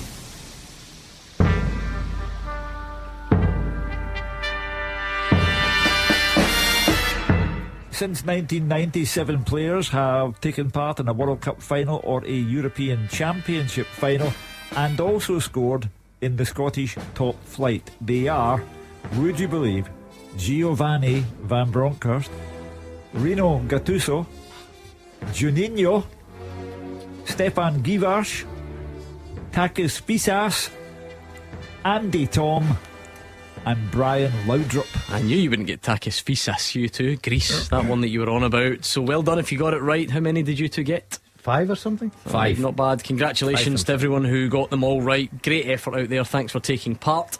And the winners are as follows: Kevin Campbell in third place, Jamie McBride in second, and Jay McCormick was the winner. Well done. We'll have a Who Am I in the second half, which is coming up in the not too distant future. I'm not sure many would have predicted a goalless first half at Celtic Park, but that does look like it will be the reality, unless Celtic, or indeed Ross County, produce something right at the end. Celtic certainly have been knocking on the door without looking at their free-flowing best, Gordon. I think that's fair. Yeah, plenty of possession. Ross County well organised, coming to Celtic Park today, a bit of confidence. They knew they were going to be under a cosh, but to be fair to them, they've held well, and I wouldn't be hitting the panic button just now. You know what, like Celtic, where we watched them last weekend, Dundee United, you're thinking, oh, they've let the game slip here. Within 5 minutes, the game's out of sight. That's what Celtic have got in their locker. Plenty of energy on the bench, plenty of goals as well, but so far, Malky Mackay will be very proud of his team. They're defending very well, making it very hard for Celtic to break them down. It's some position to be in when you could, theoretically, just take off Haksabanovic, Kyogo and Maeda and put on Jota, Giacomakis and Abada. Just change the whole front three. And I'm sure we will see 1, 2, maybe even all of them before the end of the game, because even when it is going right, Ange Postecoglou still does that anyway. So, well, the Celtic fans have come for a party. They've listened either inside the ground, outside the ground, in their cars, whatever, and they've heard that Rangers have dropped 2 points in Paisley. So they have come for a party, and as yet, no cake, no candles. It's your birthday as well. Yeah. The Celtic fans throwing a party for you. Is that what you're trying to say? I can't see it. I like your badge, Hugh. I like the fact that you've kept it on. 73-year-old and still. What do you actually get at 73 for your birthday, Hugh? What do you ask for something? My wife said to me, we're getting a bit old for this malarkey. So I'll be perfect. Nothing. What, no present? No, I'll be perfectly honest with you. Hugh. I got a bottle of brandy from my dear wife. Of course you did. Useful. Mm-hmm. And one daughter, I got Billy Joel, Piano Man, greatest hits. Can't go wrong. And what else did I get? You got a bottle of Rioja, the Mr. Kipling cakes. Sounds a good night. Yeah. And brandy, Rioja, and Billy Joel. I've yet to meet the other daughter, but that will happen after SuperScoreBoard. She's got to have something good to talk about. Well, the Mr. Kipling cakes that producer Callum brought in. Don't forget them. Yeah. High quality Put a produce on it. 1 minute added at Celtic Park, 2 minutes added at Killie. There's not been much VAR drama in those games. Sometimes we've been having to get used to 5 minutes added at the end of a first half. Doesn't look like we'll get any of that. Remember, I think there was a delay to kick off at, was it Kilmarnock or was it St Johnstone? There was quite a long delay though for Moritz Jens going off. Mm-hmm. Yeah. So how is there only 1 minute? It's bizarre. Yeah, I don't know how you explain that. Anyway, but it's quite good we've not had any VR controversy in this first half, because we're getting bogged down a lot with it. Celtic manager making that point, but we're talking a lot about that rather than the football. Half times are starting to go down the divisions. Alloa have equalised late on against Queen of the South. Ross McKeever with it. So we are starting to see. Wouldn't it be the height of irony if this game at Celtic Park does end in a draw, and in actual fact nothing happened in Paisley in that case, because we still be back to the 7-point differential? I don't think it would matter. That's for us though, isn't it? That's for the outsiders. That ain't making the Rangers fans feel much better. Absolutely tonight. No chance. Anyway, let's go to Celtic Park, because it is half time with Gabriel. Yeah, it's goalless here, Gordon. Celtic playing well with plenty of the ball. They've had a couple of chances, but they're yet to find a way through this resolute county defence. You can hear the boos. That's for the referee, Ewan Anderson, walking off. Ange Postecoglou talking to him now, questioning a few soft decisions that have gone the way of Ross County. You've got to say, don't usually see Postecoglou in a referee's ear as he's going down the tunnel, but that is the case here. What happened in the game? 10 minutes in, Sead Haksabanovic cut in from the left hand side, whipped a great ball into the box, and a glancing header from Kyogo was just over the bar. That was the first real opportunity. A few minutes later, Carter Vickers had a decent strike from about 25 yards out. It was spilled but cleared before Kyogo could follow in, and Matt O'Reilly had dragged a shot wide as well. In the 23rd minute came the biggest chance of the half. Kyogo was slipped through, he burst into the box. You'd expect him to score from there, him of all people, but he did drag the shot wide off the far post. David Turnbull had a free kick at the edge of the box towards the end of the half, but he did put it into the wall. Celtic not quite at their usual top level of intensity, missing just a bit of verve that we see so often here at Celtic Park. There's been plenty of crosses into the box, but County are defending well. Alex Iacovitti getting his head on everything, although the Staggies have offered nothing, absolutely nothing going forward. And no need to panic yet for the Hoops on the park, though. They know a win puts them 9 points clear going into this World Cup break. And with Jota, Lila Abada, Yorgos Giacomakis on the bench, expect Postecoglou to make a few changes here. At the interval at Celtic Park, still 0-0. It is half-time at Rugby Park. We'll go there soon. I think we do have David Friel back. Let's try it. Half-time there, David. Yeah, half-time, Gordon. Kilmarnock nil, Hibs nil. I think you can tell these two teams aren't exactly busting with confidence after that first 45. It's been competitive, plenty of tackles, but low in quality and clear-cut chances. Chris Cadden's been really good for Hibs on the right. He's firing plenty of crosses. Mikola Kuharevich almost connected with one before Lewis Stevens headed over from another. Kelly did a decent spell in his Cameron Busfield, a shot saved, but he was offside anyway. Roy McKenzie's crossing caused problems for Hibs, but they did manage to clear. Hibs thought they'd scored in 25 minutes when Elias Melkerson cut back for Kuharevich to tap in. The offside flag did go up. There was a VAR check and it was the correct call, although there wasn't much in it. I have seen the replay. There was a flare up towards half time when Ryan Porteous went down after an off the ball clash with Danny Armstrong. It was a really odd incident. There didn't seem to be much in it. Ryan Porteous is claiming I think he gets stamped on the foot. It was all a bit needless from the Hibs defender. He got some treatment and he carried on. Hopefully second 45 is a lot better than this, Gordon. Half time, Kilmarnock nil, Hibs nil. So it doesn't sound like there's much action there for David Friel. I don't think we've got any other half times yet because Fraser Wishart's game in Perth was a bit behind. There is another VAR check at Tynecastle for another handball by Shinnie, who's been on the receiving end of one not too long ago against Celtic, but waved away again. So we'll get half time from Tynecastle very soon. And I think now 1 minute to go in Perth. We've already given you Celtic Ross County as well, so we're not too far away from completing the picture for the 3 o'clock games. You've had your fill of lunchtime football with that draw between St Mirren and Rangers, and the New Firm derby is a 6pm kick-off. Aberdeen taking on Dundee United at Pittodrie. And what a late piece of drama we've got in that Fraser Wishart game that we were waiting on. Goal flashes with Clyde Built Home Improvements. And it's an equaliser for Motherwell. A Blair Spittle free kick. What a time to score. That changes the team talk, and Motherwell are level. That must be the last or one of the last kicks of that first half. And Blair Spittle, who we know has been dangerous from set pieces over his career here in Scotland, he's picked a good moment to dispatch one beyond Remy Matthews and into the back of the net. That will make Stevie Hamill and those travelling Motherwell fans feel a whole lot better about themselves going into the break. Still not half time yet, incidentally, and we are still waiting on Roger Hannah at Tynecastle as well. This is taking some getting used to. It's 7 minutes to 4, for goodness sake. Half time, Fraser Wishart. Oh, it's amazing the change that can be at half-time. The Motherwell supporters to my left cheering loudly because Blair Spittle has scored just seconds ago to equalise and give Motherwell probably an undeserved equaliser, because if he hadn't scored that, I'm not sure that the Motherwell fans would have been too happy, because St Johnstone have been the better team. They took the lead earlier with the easiest goal in Dre Wright's career with an open goal tap in. Motherwell actually started the game quite brightly. Louis Moult up front, Van Veen a slightly deeper role. Van Veen had the first shot on target, a slight deflection, still brought out a good save from Remy Matthews. Van Veen then set up McKinstry, really good position on the left hand side. His low cross was dangerous, but no takers for Motherwell. St Johnstone's most dangerous moments involved Graham Carey and Stevie May, good understanding. May getting in behind the Motherwell defence on a number of occasions, but no final product. And in fact, Louis Mould came closest to scoring. Front post flick after good work on the left hand side by Penny. Low cross was kicked away by the feet of Matthews. And after a bright start, the tempo dropped.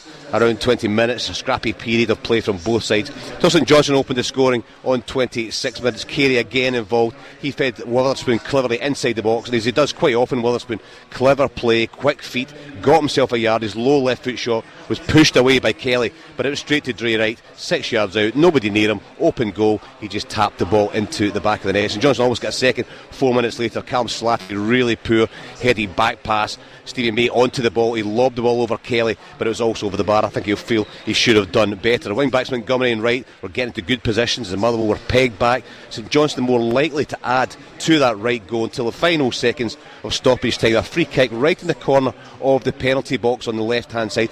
Blair Spittle, we've seen him do this before, turn it into the top corner. This time he didn't really hit the ball cleanly, but it ended up in the back of the net. There was bodies and teammates and opponents flying in to try and clear and get a touch on the ball, but the ball ended up in the corner of the net and nobody cared how it got there because Motherwell celebrated hugely. A bit to go for Motherwell though. I think if they play the same way in the second half, they might not get a point out of this game. But St Johnstone disappointed, they're not ahead at half time. Half time here, St Johnstone 1, Motherwell 1. And finally half time at Tynecastle. Roger Hannah. That doesn't sound great. We'll try and get back to Roger Hannah next. Action as it happens, and your reaction from 5 on the open line. This is Clyde One Super Scoreboard. Still struggling with technical difficulties at Tynecastle. You're not missing a great deal. It's goalless between Hearts and Livy. A couple of checks for handball by VAR, but nothing doing there. We'll try and speak to Roger Hannah a bit later. Just your half-time scores then at the moment in the Premiership. Of course, the full time was St Mirren 1, Rangers 1. At the break, Celtic 0, Ross County 0, Hearts 0, Livy 0, Kilmarnock 0, Hibs 0, and St Johnstone 1, Motherwell 1. In the Championship, Arbroath 1, Cove 0, Dundee 0, Wraith Rovers 0, Morton 1, Partick Thistle 0. In League 1, Airdrie 0, Peterhead 1, Alloa 1, Queen of the South 1, Dunfermline 0, Clyde 2, Falkirk 0, FC Edinburgh 0, and Kelty Hearts 0, Montrose 1. In League 2, it's East Fife 1, Albion Rovers 2, Elgin City 0, Dumbarton 1, Forfar 0, Bonnyrigg Rose 0, Stirling Albion 0, Annan 0, and Stranraer 2, Stenhousemuir 1. And quickly the English Premier League, it finished Man City 1, Brentford 2. At the break, it's Bournemouth 2, Everton 0, Liverpool 3, Southampton 1, Forest 0, Palace 0, Spurs 1, Leeds 2, and West Ham 0, Leicester 1. The second halves are next. The team with the biggest support in Glasgow and the West. This is Clyde One Super Scoreboard. Back underway in most of the games in the 3 o'clock kickoffs. Back underway at Celtic Park. And of course, Hugh Keevins, the pre-match discussion was all about adding to that lead at the top after Rangers only got a point in Paisley. Celtic still have some work to do on that front. It's goalless as we start the second half. Yeah, and a draw would be an anticlimax for the Celtic supporters. A defeat would be worse. That would mean that, having discussed Giovanni Van Bronckhorst's immediate future, he'd be a point better off than he was this morning. So Celtic need to go for it second half. As I say, the options are practically limitless for Ange Postecoglou. Abada, Jota, James, Forrest, Giacomakis, they're all there on the bench. Just a first half tale of missed opportunities by Celtic and a lack of a clinical finisher. So the fans expect in the second 45, and what they expect is that Celtic go 9 points clear. Now they have to score the goals that will take them there. And it's probably not even a case, Gordon, of Ange won't stand for being goalless much longer. He'll make changes because he makes them anyway. Yeah. But obviously the fact that it is goalless, if it stays this way, it's a double certainty that you see Jota and his pals come off the bench. Oh yeah, it'd be a real missed opportunity if they drop anything, especially at Celtic Park. They're dominating the game. We hear the half-time report, dominating the game. Ross County all for nothing. It's a long time, as any player or manager or coach will tell you, just to sit in and try and defend and hold on for a point, because the quality they've got on the pitch, and if that doesn't work, you quite rightly said, they've got quality off the pitch that they can bring on from the bench. No, I think so. I agree with the guys. I mean, it's a long time to hold on. If I was a Celtic fan, I'd be more worried if they weren't creating anything and it was slow and it was pedestrian. I think their first 45 has been okay, another sparkling best, but I still think they've moved it quickly. They've created chances.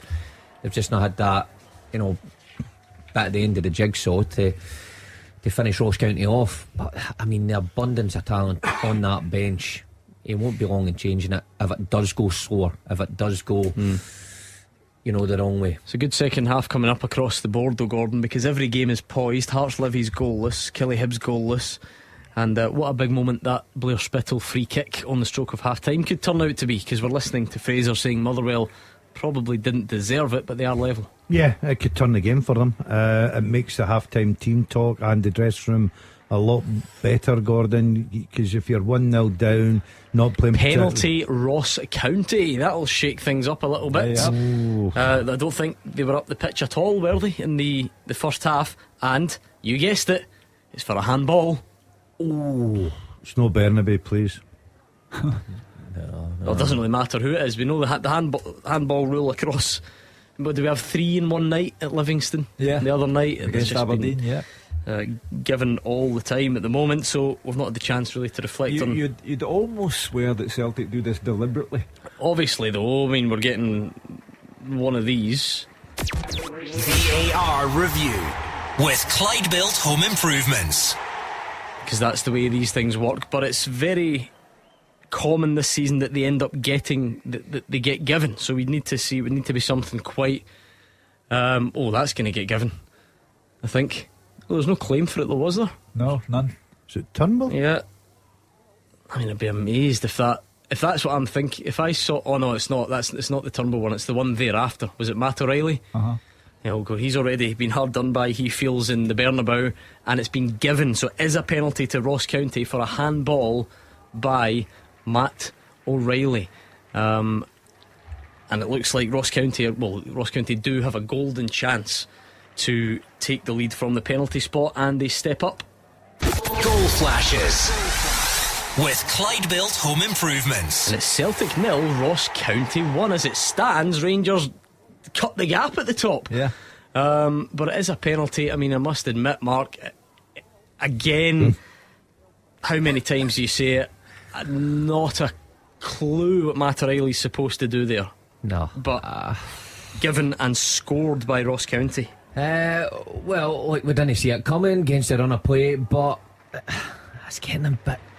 That's ridiculous. We're having the same conversations every single week. As we said, three in a row. I 3-1 for game the players, at Livy the other night. and not just the Celtic players, but Celtic have been named it last couple of weeks. But what is O'Reilly supposed to do there? The ball's ricocheted up. It's hit his hand. Is his hand even that outstretched? Not really. So I take you back to what I said at 12:01 today. At Celtic Park there will be a VAR controversy, because there is always a VAR controversy when Celtic play. Ladies and gentlemen of the jury, the verdict will be yours when the telephone lines open at 5. And look, I get it, I know everyone likes to add to the drama. The ref gave that penalty for handball and VAR backed him up, so everything's getting called a VAR drama, but it was a penalty. Given VAR hasn't overturned anything. I don't know if people care about the distinction, but it's probably fair that we're accurate. Penalty for Kilmarnock as well. No idea what for, but a long VAR check, but no look at the screen, says David Friel. So we'll see if Kilmarnock can do what Ross County just did and score from the spot. That certainly shakes things up. I don't know if does that change the picture for Rangers at all. I mean, if you end up cutting the gap at the top tonight, how can you sack the manager if you've just cut the gap? No, I'm sorry. Because sometimes I think you focus look at on overall yourself, picture. don't you? I mean, just because Celtic drop points doesn't mean you've any chance of turning it around. Well, I mean, Celtic, heavy weather against Dundee United last weekend, heavy weather against St Johnstone and Perth. And here they go again. Wednesday night against Motherwell, they didn't play particularly well. Sorry, just quickly, right? So Armstrong takes that Kilmarnock penalty. Goal flashes with Clyde Built Home Improvements. Maeda gets in, but then it's a woeful cross. But Kilmarnock have scored their penalty, so Armstrong takes it and scores. And Kelly 1-up. The Hibs fans will not be happy about that at all. And that again makes things even tighter when you look at that league, because Kilmarnock would then. Well, of course, we don't know what's going to happen at Celtic Park, but as it stands, Ross County are on track for result of the day. Yeah, and Motherwell would drop down to 10th as it stands. Is Lee Johnson under pressure? Oh, yeah. I mean, if he gets beat there against a Kelly team who's not won a good while, he's. If he loses today, that's 6 defeats in the last 7 matches. You have to be under pressure under those circumstances. The team are not going down well with the crowd, home or away, and it's the modern world. He's come in, results have been poor. There was the fiasco of being taken out of the Premier Sports Cup because of playing an ineligible player, and it's simply not good enough from Lee Johnson, and I think he is under pressure.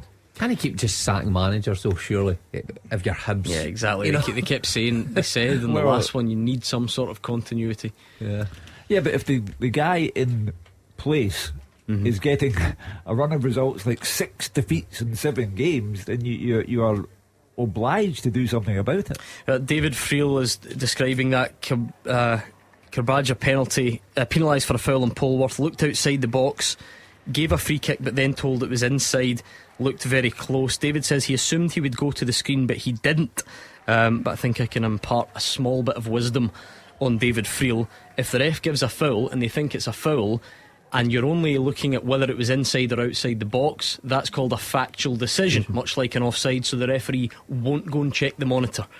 If he thinks it's a foul anyway and there's no debate over that and the only question is was it inside or outside the box, don't expect the ref to go to the monitor, because that's meant to be black and white. He's not asked to then go and decide whether it was inside or not. Great save from a David Turnbull effort to keep Celtic out. Ralston then goes down in the box but no penalty, says the referee, and still Celtic trail at home to Ross County.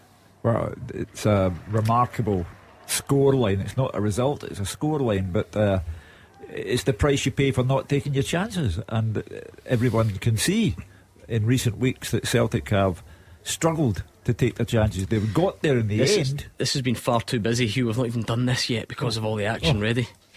The second half teaser with the scottishsun.co.uk/football for the best football news and opinion online.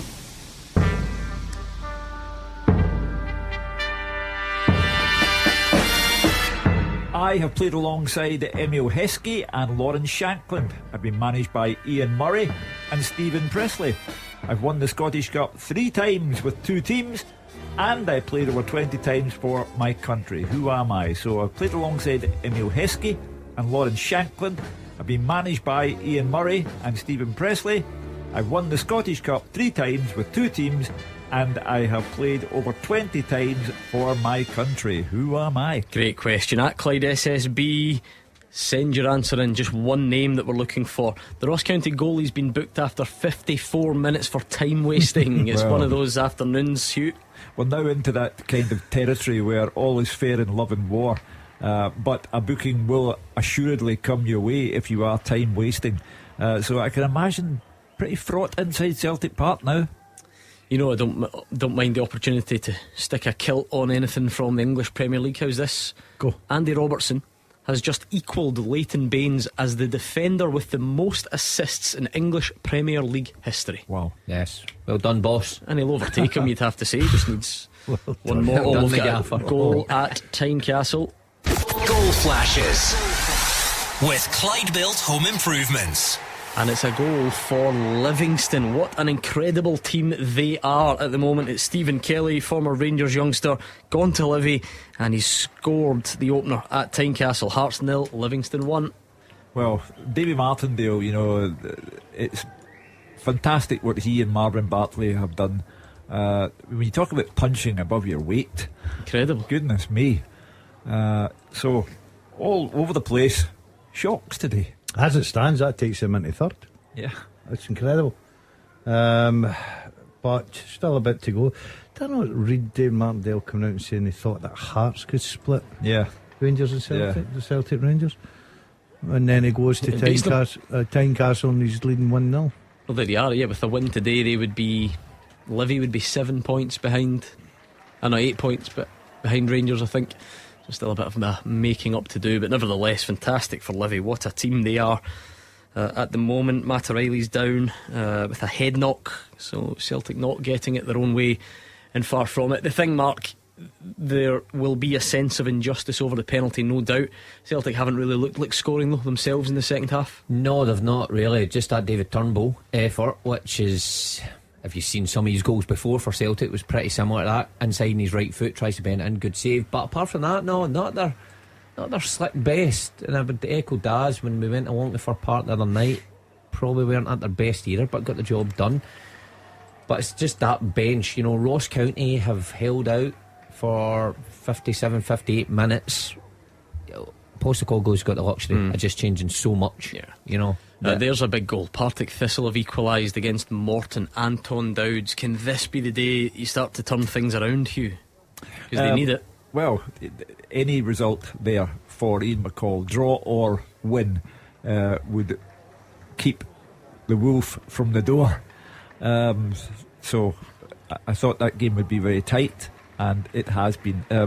With regard to Celtic, what you do today will live with you for a month, because you're off on your holidays now, and I think they have made heavy weather of many games recently and got out of jail. But this time, the handcuffs are staying on at the moment. That's a good shout for you, Hugh. You know, the pressure probably isn't there from Rangers at the minute, but if you slip up here, the record that Celtic have got, played, well, this will be the 15th game, they were going for 14 wins. Just that profession, that pride you've got in yourself, it'd be disappointing if they're jetting off to Australia with this lingering in the back of their head. Yeah, it's a massive anticlimax. I mean, Rangers today, it looked like the end of the road for the manager and for several players on the park, and they might end the day a point better off. Yeah, incredible to think not many would have predicted that when full-time whistle went in Paisley and the boos were ringing out. Still over half an hour to go, of course, in the East End of Glasgow. I'm sure it'll be a matter of time before Ange Postecoglou shuffles his attacking options. I think they've had only the same number of shots on target as Ross County today, so perhaps tells you it's not quite been that usual way in front of goal, albeit I'm sure there will be complaints about the penalty that Ross County got. But again, you also have to look at your own team, and if you go through a home game against Ross County and can't fashion a goal at home, then and you have been getting by in games, 2-1 at St Johnstone, 4-2 against Dundee United last weekend, 2-1 Motherwell midweek. It's not convincing. Keep your guesses coming on the teaser. Remind us of the question, Hugh. Okay, I have played alongside Emil Heskey and Lawrence Shankland. I've been managed by Ian Murray and Stephen Presley. I've won the Scottish Cup 3 times with 2 teams, and I've played over 20 times for my country. Who am I? Copeland Front thinks it's Willow Flood. It is not. FM Dafty thinks it's Gary O'Connor. No. Or Derek Riordan. Not. There we are. Derek. None of them. Joey Barton's team have equalised against Scott Brown's team after Sean Rooney had put them in front and Bobby Madden's the ref. That's the Rovers. The derby, decent chance Celtic, but Kyogo blasts over the bar, so still Ross County lead. I'm not sure anyone would have predicted Ross County leading on the hour mark, and still no changes yet from Ange Postecoglou. Oh, he's usually pretty active by now. You see some sort of sign of people getting stripped to come on, but no, nothing as of yet, which is a surprise. It's going to be the longest half an hour of these Ross County players' lives, Gordon Dalziel. Yeah, and they'll just have every single player behind the ball, and they'll say to Celtic, you need to come and break us down. That is a long 30 minutes, whatever it may be, left in the clock at Celtic Park. But Celtic have certainly got the quality to do that, but Ross County have got something to hold on to, and it gives you that little extra half yard. We've got one of these Goal flashes with Clyde Built Home Improvements. And it's a goal for Celtic, right on cue. Gordon Dalziel, Celtic 1, Ross County 1, and it's David Turnbull. Great work from his midfield partner Reo Hatate. Cut it back, tapped home by David Turnbull. He of course set one up spectacularly during the week. He scored a simple one this afternoon, and Celtic are level. You spend all your time talking about the exotic choices that Ange Postecoglou has. If you don't like Haksabanovic, Maeda and Kyogo, are you trying to say that Wisher's not exotic? Yeah, in a word. Just out of curiosity. And mentioning Jota, Abada and Giacomakis, and who pops up the goal? The man that Ange Postecoglou calls Dive Turnbull. There we are. Was that Australian? Turnbull's an exceptional player, and he sometimes gets overlooked because he is in a team full of superstars and foreign superstars at that, but he's passed the other night for Maeda. It's as good as you'll see, and then he's followed it up with a goal scoring midfielder. Scottish is hard to come by, and he's popped up when Celtic need him most. Settles the nerves, and you'd be surprised if Celtic didn't go on and then create more chances to win this game. I was in mid-flow there saying it would be a long 30 minutes. I certainly said that, and I seen the way you were looking at me, Gordon. I knew there was a goal coming. Well, I didn't know at that point, so yes, you did. maybe I just look at you buzzer. affectionately. You had your finger on the buzzer, because I would have pressed it before you finished, so that I could get in there nice and early with the goal. On the Celtic penalty, I think Jella, if I've pronounced it properly, is looking for clarity. He says, why did the ref not go to the monitor if he has the final say? Surely you'd want to check. Surely, as you said, Gordon, only the ref can give the decision, so he has to go to the monitor. Well, the answer to that would be the ref did give the decision, because he blew the whistle on the first instance. He didn't need to check VR. He gave a penalty, and the only way that goes to get checked, to get overturned, is if there is the belief that maybe there's been a mistake. So actually, with or without VAR, that's a penalty to Ross County. I'm not saying it's the right call or I agree with it, but that the ref wouldn't go to the monitor there if he's backed up on his original on-field decision. So anyway, VAR is going to send the Celtic sport into a state. It already has, but it's going to get worse. And the fans will ultimately look for the club to do something about it. Well, they went away midweek and asked for clarification of Jota and the goal that never was against Motherwell, and now we've got another controversy today. Again, I know this doesn't suit people, right? This is not the same VAR drama. Ref gave penalty stands. 6 weeks ago, 5 weeks ago. That's a penalty. Penalty today. Again, not saying you have to like it, but I'm not sure we need to keep mentioning VAR drama. Be all over the papers again tomorrow. I think this isn't VAR drama. You made a good point in the very first game about the supporters understanding the rules and taking time to listen to your good self and your voice explaining those rules, because it's got to the stage people are just making up their own rules. You know, the ref has to go and check. Well, he doesn't. You know, that's the thing. So that there is a lack of understanding still of how it's being used. I mean, that's not to say there won't be loads of times where it makes you want to pull your hair out, of course. But yeah, I get it's frustrating. Let's save our VAR frustration for the actual times when it's VAR frustration. Double county sub Samuel and Hewula coming on. So it's actually Ross. Who would have thought Ross County shuffle the pack before Celtic? Well, I'm interested in this, Gordon, because win, lose or draw, Ange Postecoglou always makes changes, and he hasn't yet. Yeah, it's interesting. He's obviously still got the belief on the players on the pitch, and that was justified when Turnbull got them back in. So he might give it an extra 10 minutes, Gordon, see if they can get that goal. That'll probably win the game for him, because if Celtic score next one, I can't see Ross County getting back into it. If he needs a bit of a charge with 10-15 to go, I think he's getting a triple change ready. Oh, there you go. So there we are. Should have on Abada, Kyogo. Oh, sorry, Abada, Jota, and Giakoumakis. Yeah. I mean, if you're not bad, if you're Malky Mackay, you're just like, what do you do there, Hugh? Yeah, exactly. That's why even to be level with Celtic at the moment is quite remarkable on Malky's part. But that was the one I forecast. You just take off one front three and replace them with another front three. Now, Abada, late goal specialist. Jota, spectacular goal specialist. Giakoumakis, handy in the box. So you'd have to say that fresh legs, fresh minds.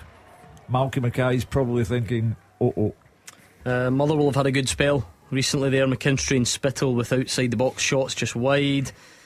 Forrest has come on for Devlin. I mean, the Hearts obviously missing the free scoring Andy Halliday. Yeah. Says Roger Hanna he was forced off in the warm up. That's a poor result if it stays that way for Robbie Nielsen. You know, he can moan all he wants about refs after the game, but if he can't get the business done himself, where does it leave him with the Hearts fans? I don't think they'll be happy with that. Yeah, I think you are bang on. I don't think they'll be happy with that at all. Keep your answers coming into that second half teaser. Good question. I can see some of you getting it right, lots of you getting it wrong as well. Any guesses from you two in the studio? What are you giving me? What are you showing me on your paper?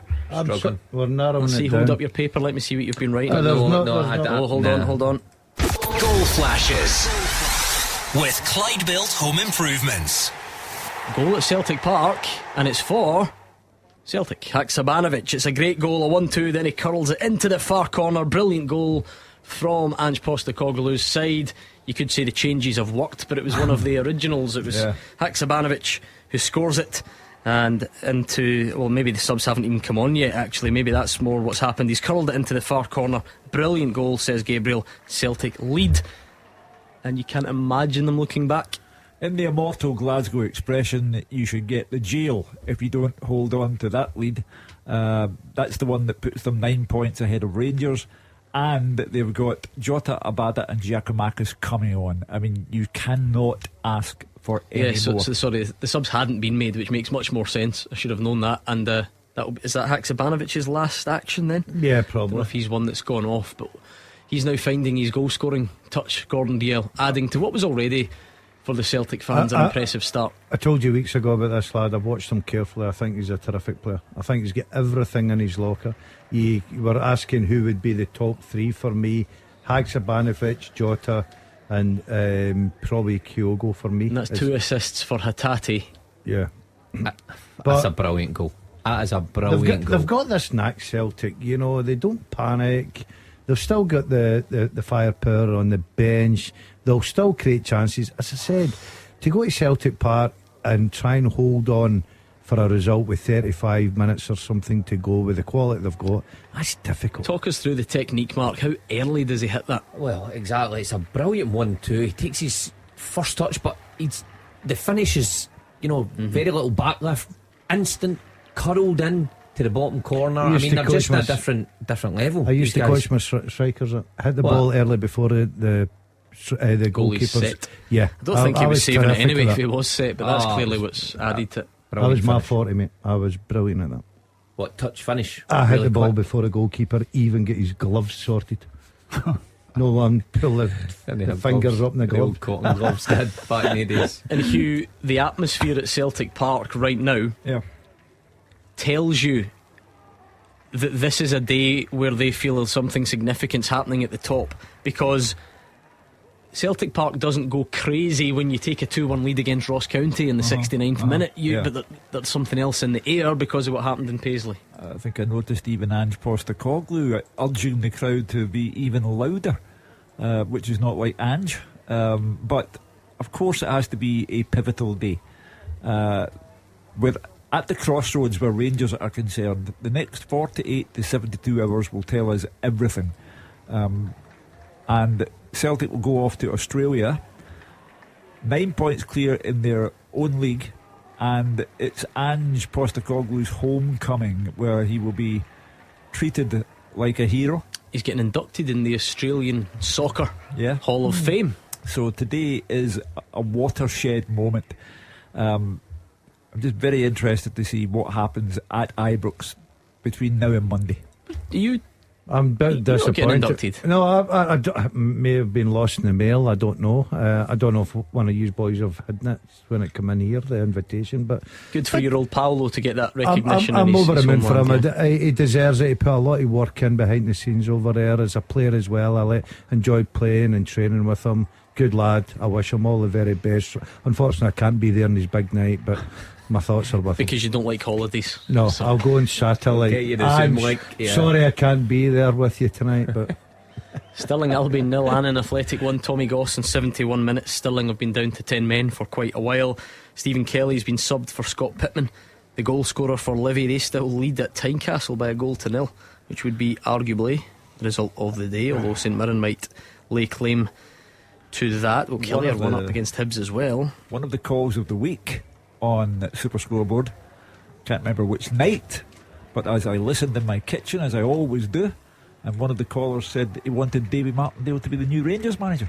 More than one, I think you'll find. Yeah, I think we were up to 3 or 4 by the end of the week, remarkably. Is that where you listen, do you, in the kitchen? Just so I've got a visual for next week. Yeah. Whatever happened to the man cave? Was that a lockdown thing? We've come to a compromise. We had this. It's now not a man cave. No. We had summit talks, and the compromise was that if I go into the kitchen and listen to Super Scoreboard, I have to get dinner ready, I have to get the table ready, I have to get everything of that nature. So we don't eat until 8 o'clock. And that takes you 2 hours to get the sauce and it does it slow so you can listen to the show. I'll tell you what, the lockdown, that seems like a while ago, doesn't it? Remember what everyone was going through 2 years ago today. Remember how tough it was. Every day was stuck in the house, couldn't see family or friends.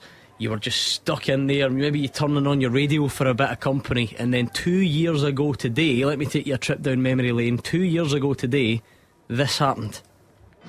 Up steps Mitrovic. Yes! David Marshall is the hero for Scotland. Scotland are going to the Euros. Get that date in your diary. Come on! Yes! I told you he would. Yes! There we go.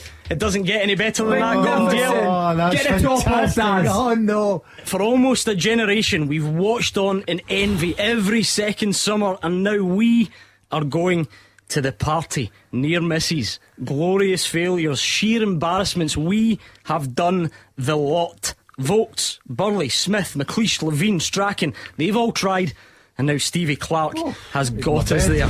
What a night that was. Oh, what a remarkable night. I think I got a bit overexcited when I shouted to you to get your top off. Oh, no.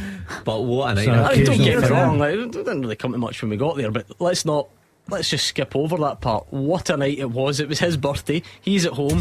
He's at least a bottle of Red Deep. He phones in the show at 5 to midnight because we kept the show on till midnight. I was in the kitchen. Honestly, my poor wife, as I went up the hallway, said, "Were you on the radio there?"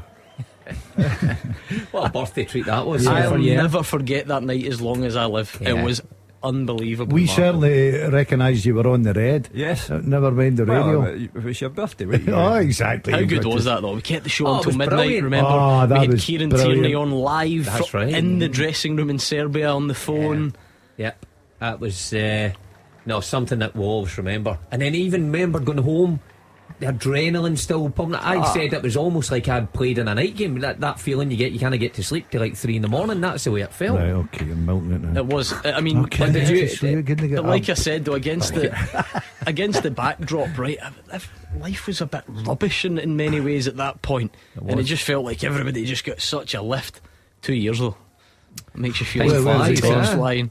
Where has time gone? David Friel says he woke up an 11-day-old baby with the celebrations and was not popular, as you can imagine. Well, Mark Wilson said to me earlier on, "When did we go on your 70th?" And I told him the restaurant that we had gone to, and there, boom, 3 years ago. I couldn't believe that. Yeah. That time has flown. So there we are, Hugh. Not only will we never forget it because it was that night in Serbia, it was your birthday as well, so it's a double reason that we'll never forget that date. Nice to look back on it, certainly. What an experience it was. You two thought you were going up the road at 10 o'clock? Oh yeah. Then it became 11. Then it became midnight. Yeah, I hated you that night. What if we didn't agree to stay on? He was staying on his cell. Do you remember for days after though, people were just phoning in, and just the feel-good factor across the board was remarkable. I wasn't came in it? the following day to find one broadcaster. Oh yeah. Sleeping in the foyer. He overdid it, didn't he? That night, I think. He knows who he is. Right, penalty Livy after a VAR check. So Livy have been involved in 4. No, but didn't get in terms of penalties given. Did they get the one earlier? No, they didn't. Right, so No. they've been involved in 4, and a red card for Rowles. Wow. Just getting away to the World Cup early. I think that he's packing up the bag and heading off to the World Cup. He's been sent off. Livy have a penalty. What a miserable afternoon this could be for Hearts, and an unbelievable afternoon for David Martindale and our old pal Marvin Bartley. Well, what you do today, as I said, will live with you for a month now, good or bad. Does Sean Kelly still get to take them after he smashed one member of St Mirren That's over the enough bar? to take him off them. So Rowles was judged to have pulled back nobly. So if it's denying an obvious goal scoring opportunity and you're not adjudged to have made a clear attempt to get the ball, that's still the red card, remember. So it's only the deliberate attempts to get the ball that have been reduced to the yellow. Penalty stats are astonishing. Ridiculous, aren't they? Sean Kelly is going to take redemption. Perhaps he might have even scored one since then, I can't remember, but it was a spectacular miss not so long ago. So let's see if Sean Kelly can put a gloss on this for Livy. You'd have to say that even at Tynecastle, where the place usually is rocking, that would be some ask to come back from this if Sean Kelly could take. Rio Hatati's getting rave reviews from Celtic Park. He's everywhere. He's set up both goals. Celtic lead Ross County by 2-1. Well, he's having a great season, and they must have some great players in Japan if he didn't make the World Cup squad. How he can be overlooked for the squad. Not the starting 11, that's fine, but the squad is just beyond me. I don't know what the delay is, if Sean Kelly hasn't taken it yet, or if Roger Hanna's lines of communication, and it's saved. Oh, big moment. And now Hearts are down to 10 though, so still the chances of Livy holding on for the win have increased. But they were down to 10. They've got a habit of going down to 10 quite often. You'll remember they were down to 10 for ages against Motherwell and still won the match. But they are a goal down on this occasion. Morton 2, Partick Thistle 1, Hugh. Yeah. Collie will be feeling the blues tonight. Lovely. 5 defeats in a row. Bit simple if you ask me. Cameron Blues is the one who scored for Morton, but we'll just gloss over it. You're well happy with that. Oh, delete. Nobody was looking up at that one there. Great rhythm about the Morton side. It was rhythm and blues. Oh, stop. Seriously. Stop. I now feel under pressure to make something up. Absolutely, stop. You see how popular you two are though, right? Someone is phoning in right now. Now the lines aren't even open for the open line, but Bob is on the line, and because we've just jogged his memory there with the throwback to lockdown in Serbia, he's just phoning in to ask for us to do more quizzes during the World Cup, because it's going to be quiet during the World Cup. Quizzes. Maybe we could bring that back during the World Cup. No, please. 100%. Terrible. Look, see if we do enough of them, you might eventually win one. There's no chance I'll win one. It's under pressure. You feel the pressure. Is Mark just too smart? Yes, it's no, a simple I answer. just don't take it as serious as Mark. You know, he studies. Let's do one during the World Cup. He studies 100%. I love the quizzes. Because do you know what? See the amount of people that have been saying to me in the last couple of weeks, what, you're still doing Super Scoreboard during the World Cup? What you going to talk about? And I've been saying, listen, Super Scoreboard stops for no man, woman or international tournament. We will be here keeping the people company. And then in the back of my head I'm thinking, what are we going to talk about? A quiz. There's a good idea. Good, get it in the diary, producer Callum. Let's put these two through their paces. This is Scottish football. We will be overrun by events. I'm sure we will, but we might have 1 or 2 quiet nights in 5 weeks, no? Well, not if Rangers and Hibs decide to change their manager. Surely we'll have interest in our players that are away 100%, to the World Cup, so there'll always be games on, won't there? Hopefully some of our players light up the World Cup. I don't know who I'm supporting this year. Sure, it's Australia. Who do you support? I mean, you've gone over there. It's been an important part of your career. It's where you met Ange. Yeah, okay. And there is numerous players from our league going over there. Make a case for Australia then, is that what you're saying? You're doing the old anyone but England. You've heard that. Andy Murray, he wasn't very popular a few years ago when he said that down at Wimbledon. Have you got an Iran strip at home? I don't think England will produce. No, I said Iran strip. No, I wasn't suggesting you support England. I mean, come on. Well, I've been up and down to England a few times in my career, so I need to support Denmark because I lived in England. Grandkids are half Danish. Okay. Oh, is that right? Okay. And they have their Danish jerseys. We'll do that next week then. We'll make you nail your. We'll all pick a team. We'll have to pick a team then. Will we do a charity sweepstake in here? Yeah. Give all the pundits a team to back. Yeah, maybe we could. I'll go for England. You would.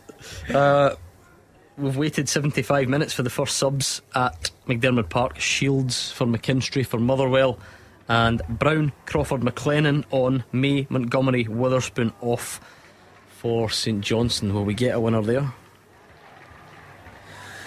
Well, the atmosphere has been building up at Celtic Park now, well into the last 10 minutes of the game.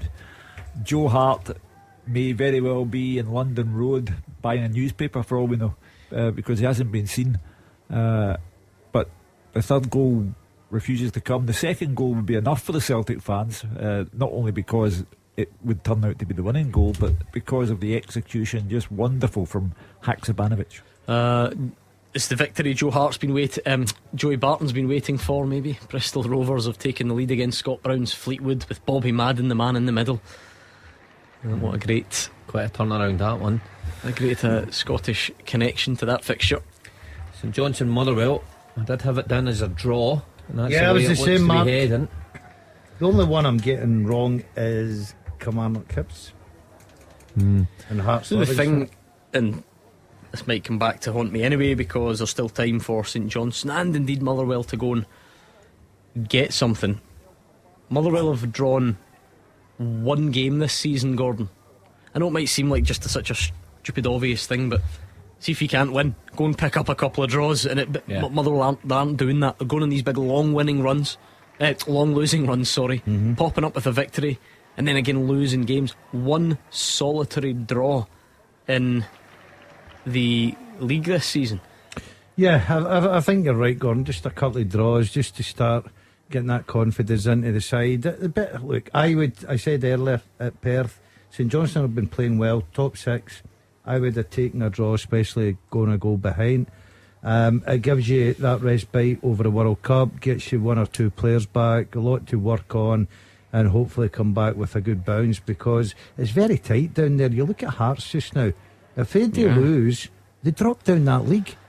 They're out the top 6. I mean, then if you look at Livy then, right, so hold on. Livy win today, which they are, got up to 25 points. Livy would be closer to Rangers than they are to whatever below them. That's quite remarkable. Then what would that be, closer to Rangers than they are to the bottom 6 or something? It would certainly be looking rosy for Livy. You would definitely be looking up the way. Well, it's been a remarkable season for Livy. The way that they've approached games. So basically, in fact, Livy would be closer to Rangers than Rangers are to Celtic. Yeah, 7. What would there be? 7 points? 8 points. Sorry. Yeah. There's 9 as things stand. 9 as things stand. So we keep giving David Martindale pats in the back, and rightly so, because I'm always one that today, for instance, I think Tynecastle is maybe a bridge too far for them. Even though I've seen them go to Ibrox and I've seen them, beat Kelly away, I just thought Tynecastle bridge too far. But they find a way of doing the job, just delivering, aren't they? And is it surprising if they had to go elsewhere? Well, probably not. I mean, Rangers a bit too much here, jump from a midfield. If Halliday's injured, that's what happens. Hearts are severely weakened, clearly, Hugh. Yeah, but I go back to this wee man, Davy Martindale. He's got a rubbish pitch, he's got hardly any fans, and he is the definition of punching above your weight. And Marvin Bartley should get a commendation there as well, because they work as a team. It's an astonishing story, because they ought to be fighting relegation, not even in the top half of the league. Alloa 5, Queen of the South 1. Kieran offered on 84 minutes. What a result that will be for the Wasps if it stays that way. I don't think there's much danger that they're going to lose it from here somehow. Let's finish this, Hugh Keevins. The second half teaser with the scottishsun.co.uk/football for the best football news and opinion online.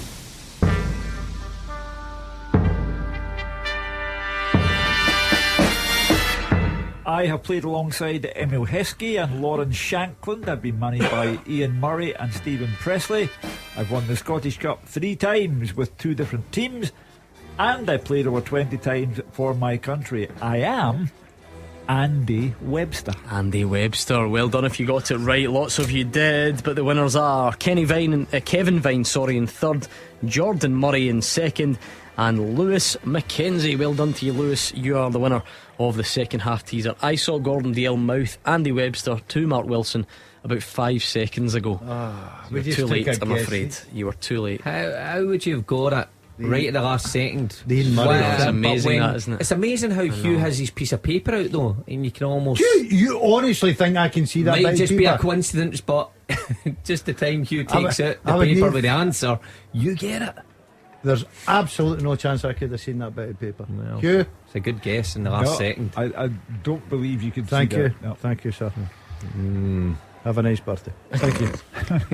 Anyway, we're in late drama stage. Ross County scored 1 out of absolutely nowhere from the spot. If they could do it a second time, that would be remarkable, but they are still 2-1 down at Celtic Park.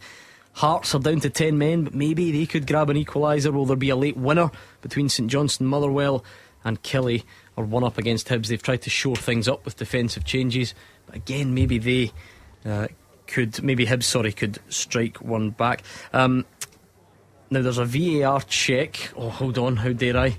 VAR review with Clyde Built Home Improvements. and this would mean a second red card for Hearts if it is given. No. Now, of course, some people would say they should have had a second red card when Craig Gordon should have been sent off against Motherwell after George Granthue, but I wouldn't. I personally, would be right. I wouldn't go down that line. But there's one here for Alex Cochrane after a challenge on Nicky Devlin. Play on. Ooh. 10 men again today. So there we go. It's still a bad afternoon for Robbie Nielsen. On top of he goes to Ibrox midweek. Rangers at their lowest ebb. They've lost to St Johnstone. People inevitably talking about Giovanni Van Bronckhorst's future, and they go there and make no dent on Rangers. Did not have a shot at goal in 90 minutes, now they're losing at home. I've now got Kenny Vine saying it was him and not Kevin Vine who should have won. Mr. K Vine was the winner, or one of the winners on the teaser. My apologies. And I like Robbie Boyd's style. Oh, hold on. Now I know why he sent me it. Sorry, I thought Robbie was sending me this Stirling Albion sub, because I'm always on the lookout for a team that makes all 5 changes at once. But it's 4. There we go. But my brother-in-law has been out injured. He's come back on for Stirling. There we go. He's still losing. He's gone off, actually. He must have started and gone off. Shows how much attention I pay. No, look at that. Duff. The new manager bounce only lasts 88 minutes. Dunfermline, I think that's their second penalty. Yeah, I think so. Listen, a draw would still be a great you would result. take that all day. Great result for Duff. I'd feel like a loss, so if you're 2 up. No, you would. I think that'd be a positive start for Jim.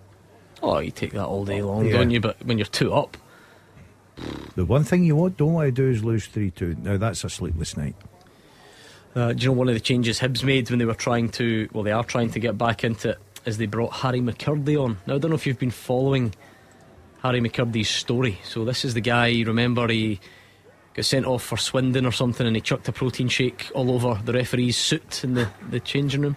He threw it against the wall, it exploded or something all over the referee's suit. Right. So Hibs knew they were getting a bit of a character when he signed. Someone then, he's not been playing a lot, and someone sent him a message, a comment on Instagram saying time to come back home, a Swindon fan, and he replied saying, yeah, you're not wrong. Really? So the Hibs fans were on him. So you can imagine the discussion, right, where Lee Johnson says, listen, you'll get you back in the team, just keep your head down, right? Don't do anything daft, just keep your head down, focus on the football, don't do anything that's going to bring attention to you. I like his new haircut for the game today. Oh yeah, a Mohican. Look at that, the old Mohican. Oh, it's dreadful, eh? Is that his version of just keeping his head keep things low key, mate? That's it. Keep under the radar. It's not Harry McCurdy they're needing, it's Harry Kane. Given the result, 6 defeats in 7 matches, under pressure, Lee Johnson. No, he's not shy, that boy, is he? I was you need a miracle though. I thought you were going to give me some great knowledge there about another McCurdy that I wasn't aware of, but you've gone for Harry Kane. Guy out of Scott Squad. Did you ever watch that? Oh, McCurdy. Hugh McCurdy. Yeah. I know you two are big on it, aren't you? Yeah, it's a good show, that. Makes me laugh. I said, look, this will be happening to various players in countries all across the place, but this scheduling, former Aberdeen loanee, I told you, I can put a kilt on anything here, Hugh. James Maddison. Yep. Big drama. Is he getting in England's World Cup squad? He's in. First half against West Ham, off injured. And that's probably, possibly your World Cup gone, isn't it? Well, that's the curse of having a World Cup in November, December. It's useless. With 1 week's break, 1 week build up, we've usually got a good couple of weeks to, nurse those injuries along and give players a chance, but they've just got no chance now. Did you see the England players? And for any team out there, even at the end of a normal season, your season might be over. You might not be able to change position or whatever, and then you might get more of a rest anyway, but it's just not happening here. But I was going to say the England players' social media, some of them, do you think that's coordinated? The kind of lot of them putting on when they were young boys supporting I would say England, so. and or one does it and the rest follow. Dumbarton have beaten Elgin 4-0 up good there. Shout, that's a great good result. result for you. I know my football. Elgin, where I ended your career, so I'm always glad to see Elgin get thumped. I like kicking the Dick Campbells because Cove have equalised in the 90th minute. Blair Ewell for Cove at Arbroath. Remember how windy's it been this week? What on earth will Arbroath be like? Because it's been quite mild. It's about 15 degrees. How windy will Arbroath be today? No a day, no a place you want to play football. How windy was it yesterday? If only I knew anyone stupid enough to go out on the windiest day of the year to the Ayrshire coast and play links golf yesterday. Anyone? Yeah, Any takers? I'm the only person that had a drive at the fourth and it went into the Ailsa Craig. I have never played. Oh, look at him just dropping in what course it was. I know. Yeah, well, listen, you're playing the baby one next week. I played the big one. Ange Postecoglou might be in for another VAR moment after the game when he speaks, because I think he feels that Giacomakis, who's now getting blood wiped from his mouth, was the victim of an unfair challenge that might have been the stuff of red cards. 7 minutes added at Tynecastle. So that is real VAR for you. That's not going to be finished until 5 o'clock. 6 added at David Friel's match, which is Kilmarnock. No VAR checks at McDermott Park, but still 5 added there. So maybe it's not all about VAR.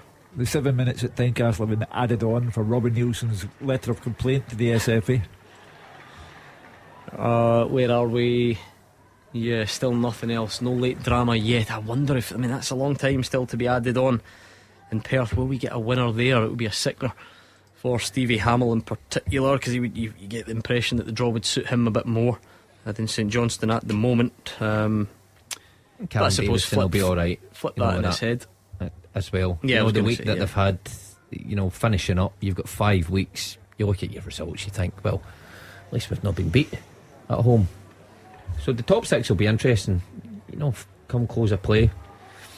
We're not done yet, of course, in the 3 o'clock games, and we've got more to follow. Aberdeen Dundee United's a 6 o'clock game. So once we get the open line up and running and we start taking the temperature of you Rangers fans out there and whatever else is going on, we'll get some team news from Dave Galloway, who I'm sure will be looking ahead to that one. Stirling Albion will definitely lose. The 10 men. Annan are 2 up now. Chris Johnson in the 96th minute. So let's see if we do get anything late here in our, because there's still a lot to play for. You never know. A Ross County equaliser looks extremely unlikely, but it's still possible. And it's not anymore because it's full time at Celtic Park. Gabriel. Yes, full time, and it's 2-1 to Celtic. The defending champions have come from behind to beat Ross County, and you can hear the cheers here. That's because they've moved 9 points clear at the top of the table. There were not many chances in the first half. Kyogo had one headed over the bar early on before pulling the ball wide. After breaking through, he really should have done better. 0-0 at the interval, with the hoops not quite at their usual intensity. County defended well, not offering anything going forward, but then out of nowhere at the start of the second half, the crowd was stunned into silence. The ball hit Matt O'Reilly's hand. There was little he could do. Fans here will certainly call it soft, but the referee pointed to the spot, and even after a VAR review, the penalty stood. A few minutes later, David Kankola calmly sent Joe Hart the wrong way to give the Staggies a shock lead. A few minutes later, when Kyogo blasted over the bar after an hour, the 9-point gap that fans here were hoping for looked like it might actually just be 6 going into the break. But in the 62nd minute, Reo Hatate grabbed the game by the scruff of its neck. He got the ball at the edge of a packed-out County box. Brilliant feat. He had players falling over in front of him. He took his time, pulled the ball back to David Turnbull. Also cool, as you like, slotted it in. 1-1, game on. 6 minutes later, just as Ange Postecoglou was about to shuffle his pack and make a triple substitution of the forward line, Sead Haksabanovic stepped up as if he'd sensed his number was about to be raised. He had a brilliant 1-2 with Hatate, struck the ball early, curling it into the far corner from the left-hand side of the box. A great goal.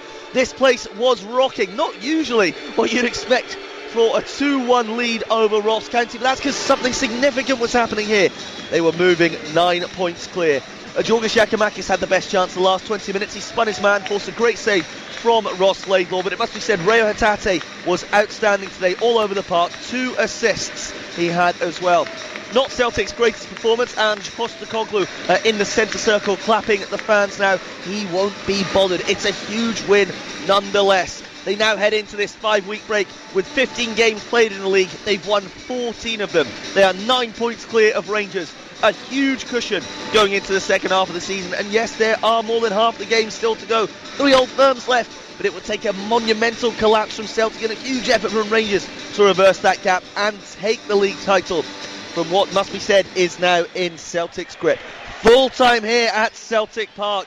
It's Celtic 2, Ross County 1. Celtic fans, what do you make of that? Give us a call. It's also full time in Perth. Fraser Wishart. St Johnstone 1, Motherwell 1. The fans of both sides applauding their teams off because the draw was probably fair after a tight, physical 90 minutes. Really good game to watch, despite there not being a load of chances in the match. It looked like St Johnstone were going to go in at half-time deservedly 1-up through the 26-minute goal by wing-back Dre Wright. Graham Carey, who's excellent throughout the 90 minutes in midfield, fed David Witherspoon. Clever play by Witherspoon, quick feet, got himself half a yard. His low left foot shot was parried by Kelly, but straight to Dre Wright. He'll never score an easier goal. He could time to take a touch and just roll it into the empty net. So Johnson looked more likely to add to the tally when they were shocked in stoppage time by equaliser from Motherwell. On the corner of the 18-yard box, Blair Spittle took a free kick. He didn't hit it cleanly, but it crept into the far post. Their bodies diving to try and get a touch on it. I think that maybe put Matthews off, and I think it might have taken a deflection, but Spittle grabbed the goal, and that made a real change to the way that Motherwell approached the second half. Second half took a while to get going. St Johnstone with more of the ball, but gradually could sense that Motherwell were coming into the game. McKinstry flashed a 25-yard shot just over as Motherwell fancied their chances. Then Spittle pulled a 20-yard volley a yard wide to his frustration. He felt he should have hit the target. First effort in a while for St Johnstone came on the hour. Hallberg, low drive, took a couple of deflections and ricocheted around the 6-yard box, and Kelly happy to see the ball go wide. As Johnstone then, it was their turn to go on top. Carey, the centre, everything for Saints. Numerous dangerous crosses, corners, free kicks, but Motherwell defence stood strong. A really open game now, swinging end to end, both sides going for the winner. Moltz robbed Gordon, got to the byline, his cutback was cleared by Matthews' feet, straight to Van Veen. It looked like he was going to score, but a brilliant block by Ryan McGowan. And at the other end, the closest St Johnstone came was a really good, well struck low shot from sub Ali Crawford, well saved by Liam Kelly at the second attempt. Really enjoyable game. St Johnstone continued their unbeaten run. They're up to 5th, but I don't think Stevie Hamill will be too unhappy with the draw and the way that his team played. Full time at David Park, St Johnstone 1, Motherwell 1. There's late drama, and then there's late drama at Tynecastle. Goal flashes with Clyde Built Home Improvements. 97th minute, Hearts 1, 10-man Hearts 1, Livingston 1. Josh Ginnelly scores. Robbie Nielsen runs on the pitch to celebrate. He's booked, and of course there's a VAR check to see if the goal's even going to stand. Imagine it didn't. And Robin, and the annoying thing reaction is, I'm sure the booking still stands. Yeah. You don't get that taken off, I don't think. Livy are claiming a foul on Joel Newbley. I cannot wait to hear. I'm not saying it, Hearts fans, I'm sorry, I'm not saying I hope it's ruled out, right? But if it is, I cannot wait to hear Robbie Nielsen at full time. So to recap, Josh Ginnelly's equalised, or he thinks he has, in the 97th minute. Robbie Nielsen's run on the pitch to celebrate. He's been booked for it, but it's getting checked, and it's still getting checked for a foul, a potential foul on Joel Newbley, and the goal is given. Good character from Hearts, though. They keep coming back, or they keep 10 men, getting something, and it's full time. Let's go to Roger Hanna. An incredible finish, Gordon. Hearts 1, Livingston 1. Josh Ginnelly scoring an equaliser in the 7th minute of added time here at Tynecastle, and a game delayed by VAR, and it was a VAR frenzy right until the final whistle. It didn't look as if it was going to be a Hearts day even before kick-off. They lost Andy Halliday to an Achilles injury with Cammy Devlin coming in. They should have been ahead after 14 minutes. Ginnelly going through, but a fine save by Ivan Konovalov, making his first league start in 6 months, and he really distinguished himself with some outstanding saves. Livy had the ball in the box in a half hour. Christian Montano scoring, but it was ruled out for a foul by Ayo Obalai in a packed penalty box. The first of the VAR check, that was for a handball by Jack Fitzwater, waved away after assistant held Craig Napier, and then another but just before the break, Andrew Shinnie, this time alleged handball again, waved away. 2 minutes of added time at the end of the first half saw Craig Gordon spill a shot from Sean Kelly, and then Fitzwater's header at the back post headed off the line by Ginnelly. Livy started brightly in the second half. Andy Shinnie dragged a shot across the face of goal, and then they took the lead in 55 minutes. Shinnie, the creator, Stephen Kelly, a smart finish across Gordon and inside the far post from 18 yards for his first goal for the club. Hearts almost levelled in 72. Kai Rose with a header off the top of the bar and over, but moments later he was sent off amid real VAR chaos. There was Craig Gordon made a point blank save from Joel Newbley. Play raged away to the other end, but then it was blown up for a VAR check. Kai Rose, adjudged to have pulled back Newbley in the act of shooting. He got a red card, penalty awarded. Sean Kelly's spot kick saved by the legs of Gordon. It was a frenzied finish. Giannelli lashing a shot over from Alan Forrest Cross in 82 minutes. There was then another VAR check for a potential red card for Alec Cochran's challenge on Livy skipper Nicky Devlin. That was waved on. Then 7 minutes of added time started with a fine double save by Konovalov from Shanklin. Then 96 minutes, Newbley under a challenge by Civic goes down in the box. Referee waves play on, it rages to the other end. Hearts play a ball to the back post. Giannelli lashes it home for 1-1. Robbie Nielsen leads the celebrations on the pitch. He was almost in the centre circle. He was booked by referee Napier. There was a long VAR check as Livy complained for the foul on Newbley. In the end, goal given, no time for anything else. A point apiece. Hearts 1, Livingston 1. Wow, an incredible game there at Tynecastle for Roger Hanna. Some great drama all across. I think did we miss a full time at Kilmarnock? We did. David Friel.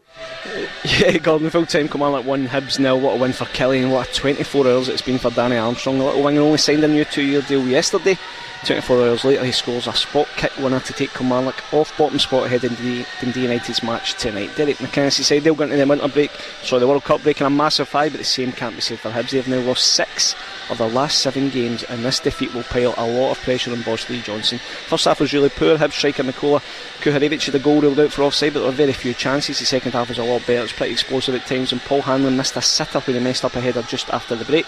Kelly then took the lead in 52 minutes after a VAR assisted penalty. Marianne Cabraja was penalised for fouling Liam Polworth, and a free kick was awarded on the edge of the box on the right wing. David Dickinson and his assistant were in a really good position, but a check showed it was actually inside. Armstrong, who else, grabbed the ball and sent David Marshall the wrong way. Hibs, to be fair, did push for the equaliser. Elias Milkerson set an overhead kick over, and Ewan Henderson also fired wide. Harry McCurdy, with that awful Mohican hairdo, also was bright. He fired over late on after some lovely skill. Hibs pushed, but Kelly held on for a big win, and Lee Johnson and his players were booed off at the end. Full time, Kilmarnock 1, Hibs 0. Wow, what a day of Premiership football. It's not done yet, of course, with Aberdeen Dundee United, but it's that time in the evening where it's your chance to have your say. Rangers fans, where are you now? Must the manager go, or is there still some faith? Are you giving it the World Cup? You've fallen 9 points behind, and we're not even in mid-November yet. Where did it go wrong today? Where is it going wrong overall? And how are you feeling? 0141 951 1025 or Twitter at Clyde SSB. But come on, pick up the phone. Celtic fans, how big a win does that feel like to you? Again, you've stretched your lead to 9 points at the top, so come on down and let us know your take on any of the big talking points. I'm sure you Partick Thistle fans will be pretty frustrated in the Championship scores today as well. So your chance to have your say, and it's next. Clyde One Super Scoreboard Podcast with Lookers Volvo, the new name for Taggarts. The same friendly faces and great service with a new name above the door.